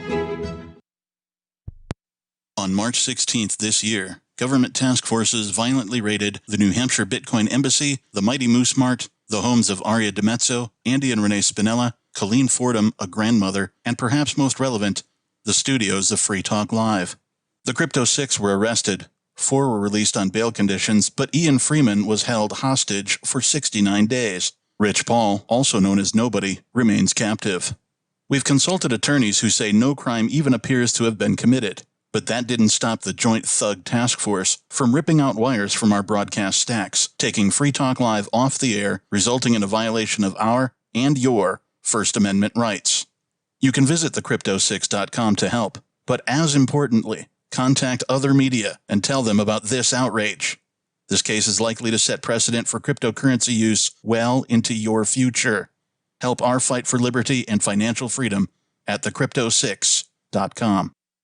So you've signed the Shire Society Declaration and are planning your move to New Hampshire to be around more liberty-oriented people. Next, sign up for the Shire Society Forum at forum.shiresociety.com. There are a bunch of people there who are already in the Shire, and they want to meet you. If you're already in the Shire physically, you should also come by the forums. Remember, not everyone uses Facebook. New people are signing up for the Shire Society Forum every month, so drop in and say hello at forum.shiresociety.com.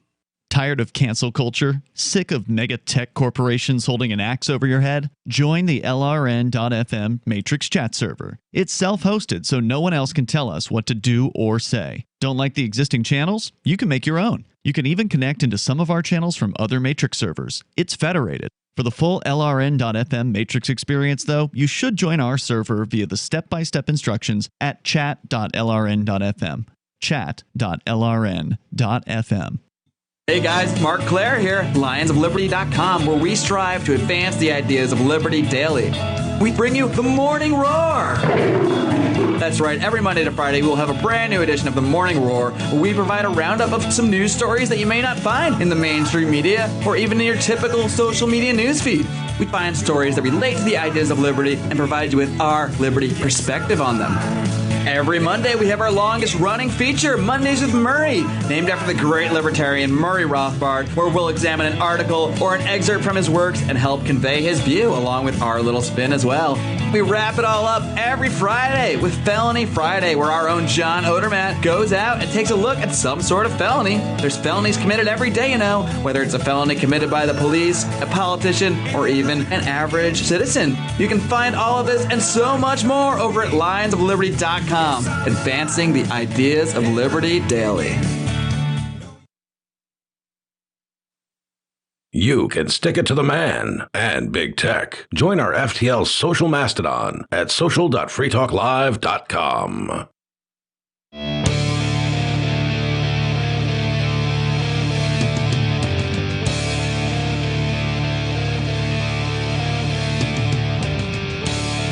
It's Free Talk Live from Rogers Campground here at Fork Fest 2021 in the beautiful White Mountains of New Hampshire.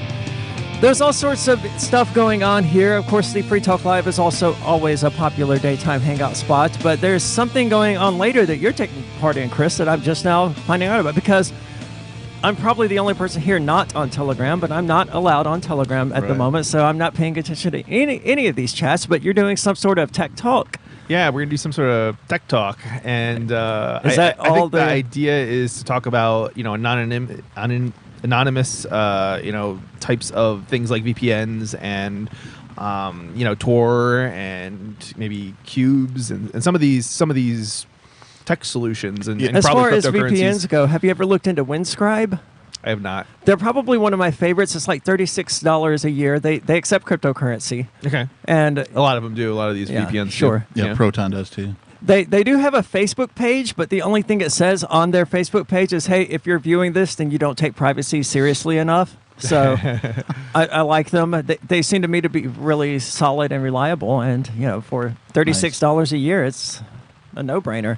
I actually have not used them in several months for obvious reasons. Yeah, that's pretty cheap. I'm not doing anything that requires me to use a VPN. I'm not torrenting anything or whatever. So just haven't, it's paid for throughout the next year. So yeah, it's an awesome service. Yeah, there's definitely some VPN providers that I'm a big fan of. OVPN is probably the biggest one that I'm a fan of. They support something called WireGuard, and it's sort of the next generation of OVPN or OpenVPN. I meant to say. Is that the same WireGuard that was the internet security company? If so, WireGuard's been around for a while. As far as a security company. The WireGuard is basically the next generation of VPN technology. It's faster. It's it's just better in every which way. I don't know how else to explain it. So cool. What time is that happening? I believe that's happening at 4:00, or as soon as we're done with Free Talk Live, actually. So okay, very cool. So we're talking about cryptocurrency and banks, and the reasons that banks are unfit to exist because they're taking part in the destruction of the USD. There's one thing that I will say about banks, at least beginning to adopt cryptocurrency, that could possibly result in a net positive, and that is, at some point, these institutions are going to realize that the dollar is not where it's at. And so if this can somehow turn into banks becoming, wallet providers, transitioning their services away from the USD as the USD continues to be overinflated and continues to lose more and more value every day, as it's done since I've been alive, It just terrifies me to think of like a 60-year-old grandmother or whatever going into her bank, but like, I want to buy some Bitcoin. I don't want that. It's going to happen. I know, but it's going to happen. The fact that market demand exists for banks to provide cryptocurrency wallets is kind of counter to the entire point of cryptocurrency, which is that you should control your money, not the banks, not the U.S. government. Agreed. Adoption is, going to be a finicky thing, and we're going to see even more weird stuff than this. I mean, this is kind of weird, and we could talk about. Yeah, but we all knew this was coming, right? Yeah, we could talk about all the weird scenarios that this creates with, even interacting with other cryptocurrency exchanges or wallets and that type of thing through your bank, and it's going to create some very weird things that occur to consumers. And will they allow you to send your cryptocurrency? It says it will allow you to sell. Will it allow you to send your cryptocurrency to an unregistered, unlicensed, private Bitcoin public key? This we don't know. I don't think they're going to, because they're going to be like, we need to know more about this Bitcoin address that you're trying to send money to. Yeah, it's interesting because as I understand it, I believe there are some providers that allow you to do that currently. Yeah, this Cash App is among those, but most of them I imagine are going to take. That's the one I was thinking of in particular, but yeah. Most of them I imagine are going to take like the PayPal approach, which is this thing that this is. Yeah, you can't even prove that it's actually Bitcoin in the first place. It'll be interesting. I suspect that that's not going to stay that way for long. It's just the start. And I mean, think of it this way. I mean, eventually, people are going to get wise, and eventually, it's going to just balloon. You say that, but do you have any idea how stupid the average person is? Yeah, it took 40 years for credit still cards. Trust banks. It took 40 years for credit cards to get off the ground. I think it's just a time thing, and we're going to win in the end. It's just going to, first they fight us. They don't win, obviously, and it takes off from there. Well, they're a bit behind. I mean, they really just started fighting us, and I mean, they're picking up steam to do that right now. You have the guy from France that we talked about the other day saying that, hey, look, Europe has like 1 or 2 years tops to regulate cryptocurrency before it makes our fiat obsolete. So, I mean, they know it's just government, so they're extremely slow to react. But let's not pretend like, it's a unanimous victory here when we haven't won. When six of us are facing federal indictments. We for exactly what these banks are trying to do themselves now. But I think in the end we will, and it's because people are fighting it back. Just remember, it's okay when a bank does it. It's not okay when you do it. I haven't done anything. More to the point, though. In addition to enabling banks to allow their customers to buy, sell, and hold Bitcoin within their bank accounts, FinServ and NYDIG are working toward implementing additional functionality, including the ability for banks to implement Bitcoin-based rewards programs, the announcement notes. So, look, I got to tell you that would turn me around on banks if they were like, "Hey, if you put this amount of USD into your savings account, we'll give you this amount of Bitcoin." Instead of getting a toaster, you get some Bitcoin when you open an account. Okay, and let me open several. That'd be pretty cool. That would be. How many accounts can I open? That kind of reminds me of how PayPal started off. They used to give away $5 or $10. That's exactly what this reminds me of. Is the PayPal. Bitcoin, we'll call it integration, right? I think the banks saw what PayPal was doing and they were like, oh, we better get on this train. And so now they're trying to hurry up and catch up to even PayPal, when they could just go ahead and hire some wallet people and have a fully functional wallet integrated with their banking system. I don't understand why they're doing these baby steps where you can only buy, sell, and hold within the banking system instead of creating a fully functional wallet. It's a highly regulated market, and the government, nobody wants the government to come in and suspend their license to operate. So I can see why. But that's what I expect to see in the future is, people using banks to hold their cryptocurrency and trying to make a transaction or something like that. And the bank being like, oh, we haven't whitelisted this address. We don't know who it belongs to. For the listeners out there, cryptocurrency is designed and most likely will replace banks. Yes. It is a bureaucracy not just eater. Replace banks, but replace the U.S. dollar and all fiat currencies around the globe. It is a bureaucracy-eating machine, much like the internet was back in the day. It ate a lot of bureaucracy. A lot of businesses got they had to redesign their entire business model around the internet because now information could travel so much faster. Well, I mean, yeah, just look at it. The largest company in the world right now exists almost entirely on the internet, Amazon. Yep. Yeah, it's true. I mean, I don't know. Do they have Amazon stores? I mean, you're from that. They have one in Seattle, and they use it as it's kind of a showroom / test bed. Like they were testing people's their handprint connected to their Amazon account. So you could go into the store and just grab stuff off the shelf and go through the self-checkout. And then when it's time to pay, you just hold your hand up to the thing and they read your handprint and they connect it to your Amazon account, whatever payment method you have stored in Amazon. It debits against that, records all the things just like a regular Amazon transaction online would record. Okay. And then you walk out the door and there's no person checking you out. So it's a self-serve store, but you got to pay with your handprint, which I find creepy. Amazon also bought a grocery store chain. I can't remember the name of it, but Whole Foods. Yeah, so they're definitely trying to get. Are there still Whole Foods brick-and-mortar retail? Or is that all online now? No, there's plenty of retail. There's at least 5 stores in the Seattle area that I'm aware of. Okay.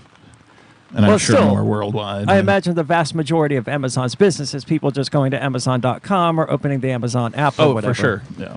I mean, the internet made that possible, and who knows what cryptocurrency is going to make possible. Yeah. If banks are smart, they'll transition their model from traditional banking into being a wallet provider. Yeah, but they're not smart. They're just evil. More coming up. This is Free Talk Live.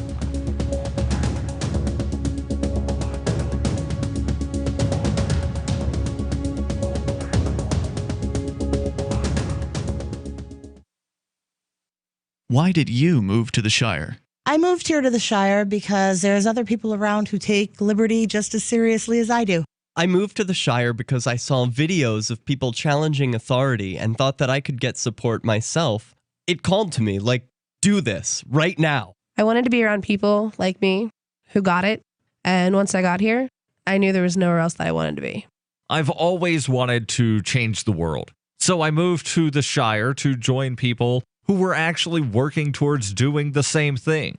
The people here are awesome, loving, and positive. It was for the adventure and for the feeling of something important is happening here. And I just wanted to come to sort of be part of that. Visit ShireSociety.com to read and sign the Shire Society Declaration and learn the reasons why, if you love liberty, you should immigrate to the Shire. Plus, connect with others via the forum at ShireSociety.com. That's ShireSociety.com. Some of you asked, and now we've delivered. LRN.FM's live Keene, New Hampshire studio shows are now streamed in HD on Twitch. Visit our channel at twitch.lrn.fm and give it a follow. If you have Amazon Prime, you get 1 free subscription on Twitch. If you use it on our channel, Twitch will give LRN.FM a monthly piece of your Prime subscription cost. So please watch, follow, share, and subscribe to twitch.lrn.fm. That's twitch.lrn.fm. The new 4th edition of Healing Our World, The Compassion of Libertarianism, will take your understanding of liberty to a deeper level and has over 1,300 updated references, new cartoons, and a foreword by Dr. Ron Paul. With discounts for multiple book purchases, the 4th edition of Healing Our World is a great gift for the liberals, pragmatists, environmentalists, and Christians in your life who think libertarianism is cold-hearted. Get yours today at healing.freetalklive.com and use promo code FTL for a $5 discount. So the protection of life, liberty, and property is what the Free State Project is all about. But it's an effort to move 20,000 people who understand. It's about demonstrating to the entire country that, yeah, we can have a free market, a truly free market. Making it just a freer, great place to live.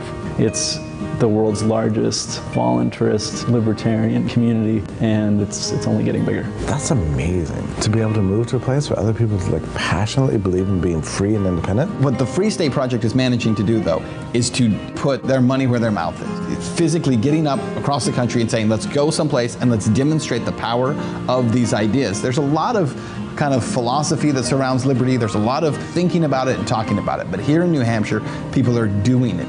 101 Reasons Liberty Lives in New Hampshire, a documentary by Free State Project Early Movers. Watch it free at 101reasonsfilm.com. 101reasonsfilm.com. If you want to know the latest about Free Talk Live before we go on the air, all you need to decide is how you want it delivered. It's your choice. Visit news.freetalklive.com to receive our usually weekly news updates by email. Plus, we have a Twitter account at twitter.freetalklive.com, and you can follow us on the decentralized Mastodon platform at toot.freetalklive.com. So please follow us at toot.freetalklive.com and sign up for our emails at news.freetalklive.com. Are you a cryptocurrency advocate? The Crypto Tip is the ideal outreach tool to help new people discover cryptocurrency. It's a printable business card-sized tip that you can give to service providers, preferably in addition to a good cash tip. When the server scans the QR code, it'll bring up an explanation of cryptocurrency, how to install a wallet, and allow them to claim the tip. If they don't claim the crypto, you get your tip refunded to you after a time period you specify. Plus, if they do claim the tip, you get an email alert. Create as many tips as you want at cryptotip.org. That's cryptotip.org. Don't miss a moment of Free Talk Live. Get our archives daily via our podcast at feeds.freetalklive.com.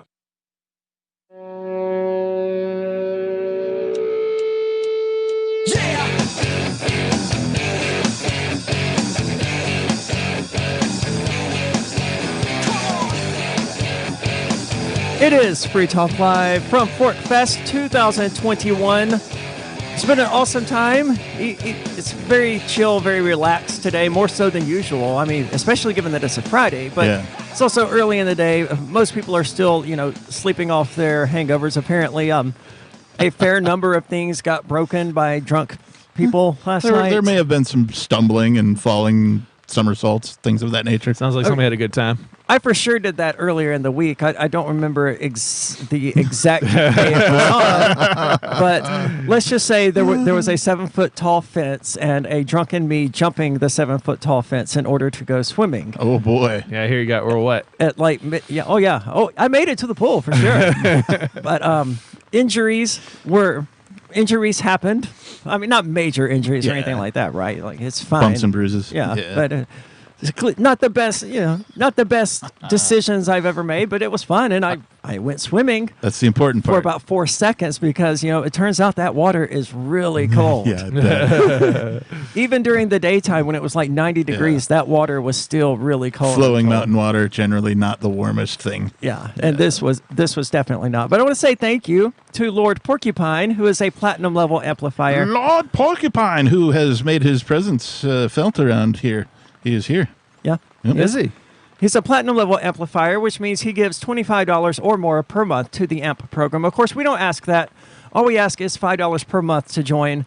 And it comes with a number of cool little features, like there's an AMP-only group on the Matrix server, there's an AMP-only Facebook group. But the real reason you should join isn't for the perks. It's so that you can help Free Talk Live get on more radio stations and reach a larger audience, and let people express their opinions to roughly 200 radio stations across the United States. So, Lord Porcupine, thank you so much for your contributions. We hope you continue listening and amplifying the show. Indeed, Lord Porcupine is here at Fork Fest. A lot of the amplifiers that I've talked about over the last 12, 13 days are in fact, or were, here at Fork Fest. Right. It occurs to me, too, that Lord Porcupine may have called himself Lord before I obtained my lordship. Did you actually attain a lordship? Captain Kickass is an official lord. I've purchased a very small piece of property in Scotland, and that's a lot of people have done that's that. What and it was one of these online things, right? Sure. And I can go visit it whenever I want and that kind of a thing. But I don't know if Lord Porcupine's lordship is official or not. So I would rather it be unofficial, personally. We might have to have a lord off. Or a lord down. I think they're called duels. Thank you. Yes, perhaps a couple lords in a duel. So anyway, there's other stuff happening in the cryptocurrency world. Evidently, this is the difference between the Chinese regime and the American regime. The American regime is going to use banks and cryptocurrency exchanges as a way of controlling cryptocurrency because they recognize that they can't control it directly, but they don't have to if they have all of the cryptocurrency exchanges and Wells Fargo and Bank of America already bending their knee and willing to integrate cryptocurrency in a way that the American government approves of. Yeah. China, on the other hand, takes the much harder approach of we're just going to ban it altogether, or whatever it is that they're doing. Well, and so far in this episode of Free Talk Live, we've talked a little bit about China and the horrible things that are being done to the Uyghurs over there. And then we've also talked a little bit about cryptocurrency. So if China bans cryptocurrency, then it's even more reason to use cryptocurrency because I want them to, because I think that would speed up everybody else's adoption of it. Well, it also, you know for a fact, it wouldn't be going to oppress and enslave and torture the Uyghur Muslims in the Xinjiang province. Right. So this also from Bitcoin.com, China's oldest exchange exits Bitcoin business amidst regulatory pressure. So BTCC, ostensibly the first cryptocurrency exchange established in China. Does that stand for Bitcoin China or something? I believe so, yeah. Exited the Bitcoin trading business last week. According to statements, this was the result of the continued regulatory pressure Beijing is exerting on cryptocurrency businesses. The company will now transition to blockchain-related endeavors only. So they're getting out of the currency part of that and will focus on, more database stuff, apparently. Well, I don't think they'll be as successful doing that. Well, BTCC once ran the most prolific exchange in Asia before it announced that it's exiting the cryptocurrency business. I can't say I blame them. I mean, Binance essentially pulled out of the United States. A number of cryptocurrency exchanges were like, okay, well, we're done with this because you people can't make up your mind. Well, not to mention cryptocurrency is almost illegal in the state of New York. I mean, it's not illegal, but it's so tightly regulated. They've effectively ensured a monopoly, something to that effect. Yeah. And of course, we oppose monopolies. Right. Because they can only exist when they're backed by violence. I mean, a lot of people prefer Coke over Pepsi, but there's always going to be those people who prefer Pepsi over Coke. I like RC Cola. And there's always going to be people who prefer less known options, right? You don't get that when you have governments. You have, this is your option, and that's it. Yeah. And that doesn't work for all the people. So let's have some competition, not monopolies. It's never a one-size-fits-all. This goes on to say that most of the cryptocurrency exchanges based in China actually ran overseas years ago during the first cryptocurrency crackdown in 2017. But now the government is tightening its grip on crypto to avoid capital losses. The People's Bank of China is now targeting OTC businesses and cryptocurrency-related accounts. These P2P and OTC businesses, that's peer-to-peer and over-the-counter, for those who don't know what P2P and OTC mean. These businesses targeted will have their accounts frozen, according to local reports.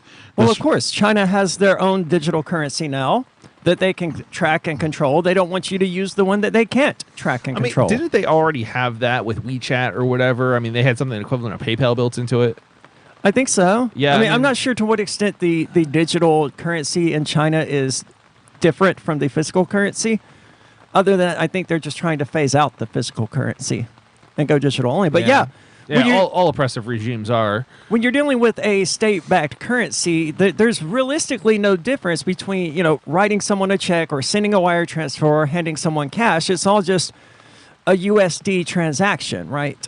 And writing someone a check is the equivalent of just giving them cash, or using a debit card online is the equivalent of using a digital currency. Yes. So it all gets very confusing. The only reason that the USD isn't a digital currency, evidently, is because it does have a physical form. And in order to be considered a digital currency, it seems it has to be digital only. Yeah, it doesn't make any sense to me because, we all know that there's not enough physical USD, right, dollars and coins in the world to even come close to the amount of USD that's traded on a daily basis. Right, it's something like 3% of the U.S. money supply actually exists in cash form. A minuscule amount of what. So I don't understand what the problem is with the transitioning, or how they have to create some other thing to be called digital currency when it's already digital. And this is certainly true in China as well. They certainly have debit cards and credit cards and stuff like that, ways of spending their money online or digitally without having to actually, mail someone a check or whatever. So I think in China's case, it's just a matter of them trying to phase out the physical currency because, it's easier for them to close down someone's bank account than it is for them to search and seize the person and take all of their physical currency. This is just another way for the Chinese government to control people. Oh, it is. And in fact, it says an offshoot of the company is now operating in Hong Kong. However, it issued a statement explaining that the crackdown would not affect them. We'll see that. The company stressed that mainland China's restrictions would not affect its cash flow. It declared BTCC is not impacted for now because BTCC doesn't provide trading of cryptocurrencies, but derivatives of cryptocurrencies. That sounds confusing. So I don't sounds know like they're the difference. shielding themselves with legalese for derivatives. The company will now shift to building blockchain-based applications. The government of China supports the use of blockchain and made it one of its focuses in its fourth industrial revolution program. So, and this, of course, comes on the heels of the mining crackdown that I think we've covered extensively here on Free Talk Live. And the crackdown of businesses being able to just sell cryptocurrency to people in general. It's interesting that the Chinese government, it seems to still be allowing one individual to transact cryptocurrency to another individual. But ultimately, yeah, it just wants to transition people to having all of their money tied to their identity and their registration with the Chinese government so that if their social credit gets too low, the Chinese government can just pull the plug on their ability to use money. The reason governments don't like cryptocurrency is because it makes people easier to control. You know, when it's in a banking, when you have U.S. You mean dollars it makes or people euros, harder to control. Harder to control. Yeah. You know, when you have U.S. dollars or euros in a bank account, they can just call up your bank and be like, freeze this account. They can't do that with crypto. They got to actually, raid your house. Come in and steal your computers in order to steal it. And even that isn't 100% effective for people who have memorized their private keys or whatever, or their recovery passphrases. Cryptocurrency is definitely a solution to a lot of problems that governments and banks created. Voluntarist infrastructure in action. Thanks for listening. We're online in the meantime. Check us out, freetalklive.com, and join our chat server at chat.freetalklive.com. When a lunar observatory detects a radio broadcast originating from Proxima Centauri, the nations of Earth discover their first contact with an alien race may also be their last. With the Proximans facing an extinction-level disaster, Earth must choose between sending a ship on a multi-year journey or allowing nature to take its course. Saving Proxima, a hard science fiction thriller by Travis S. Taylor and Les Johnson from BaneBooks.com. Are you tired of governments murdering people around the world? Stop using their money. There is an alternative. Bitcoin is a stateless, free market, non-political currency. Bitcoin cannot be inflated or controlled by any government. By using their money, you are helping the state. Stop doing it! You have an incredible alternative available now. Learn it, use it, spread it. Get started with Bitcoin at bitcoin.com. That's bitcoin.com. Breaking weather news. Belize is sunny and around 82 degrees every day this week. What's the forecast for your life? If current politics and economic prospects are cramping your freedom, escape to the tropics. ECI Development has affordable second homes for you to own or rent in Belize and other tropical countries. Places with stable governments and growing economies. Secure your freedom now. To find out more, send an email to ftl@ecidevelopment.com. The LRN.FM social media channels have been revamped. We've eliminated Facebook and focused on other platforms like Twitter and Mastodon, the decentralized alternative to Twitter. On our accounts, you'll find posts from multiple LRN.FM show hosts together in one place. Follow us on Twitter at twitter.lrn.fm, or better yet, move to the decentralized Mastodon social media platform at toot.lrn.fm, toot.lrn.fm. I think you'll like it. This is the Liberty Radio Network, broadcasting the latest liberty-oriented audio content 24 hours a day at LRN.FM. 2 more bodies recovered. I'm Lisa Lacera, Fox News. The number of confirmed dead in last week's condo collapse in Surfside, Florida is now 22, and 126 are missing 9 days after the building came down. Miami-Dade County Mayor Daniela Levine-Cava says that number was revised after duplicate names were removed and some people who had been reported missing were found safe. We are truly experiencing an unprecedented disaster, and the extraordinary men and women of Miami-Dade and our federal and state partners continue their mission and the search and rescue no matter what is thrown our way. And she says she has signed an order that would allow what's left of the building to be demolished once engineers say it's okay. But she says for now, search and rescue remains a top priority. The city of North Miami Beach has ordered residents of a high-rise condo there to leave after a review found unsafe conditions. The city says the 156-unit Crestview Towers is structurally and electrically unsafe. Residents of South Florida also need to keep an eye on Hurricane Elsa, which is now battering the Caribbean. There is a risk of storm surge, wind, and rainfall impacts in both the Keys and portions of the Florida Peninsula early next week. However, and this is a big however, the forecast uncertainty remains larger than usual due to Elsa's potential interaction with the islands of the Greater Antilles this weekend. Dennis Feltgen with the National Hurricane Center in Miami. So far, there are no watches or warnings in place for Florida. The cyber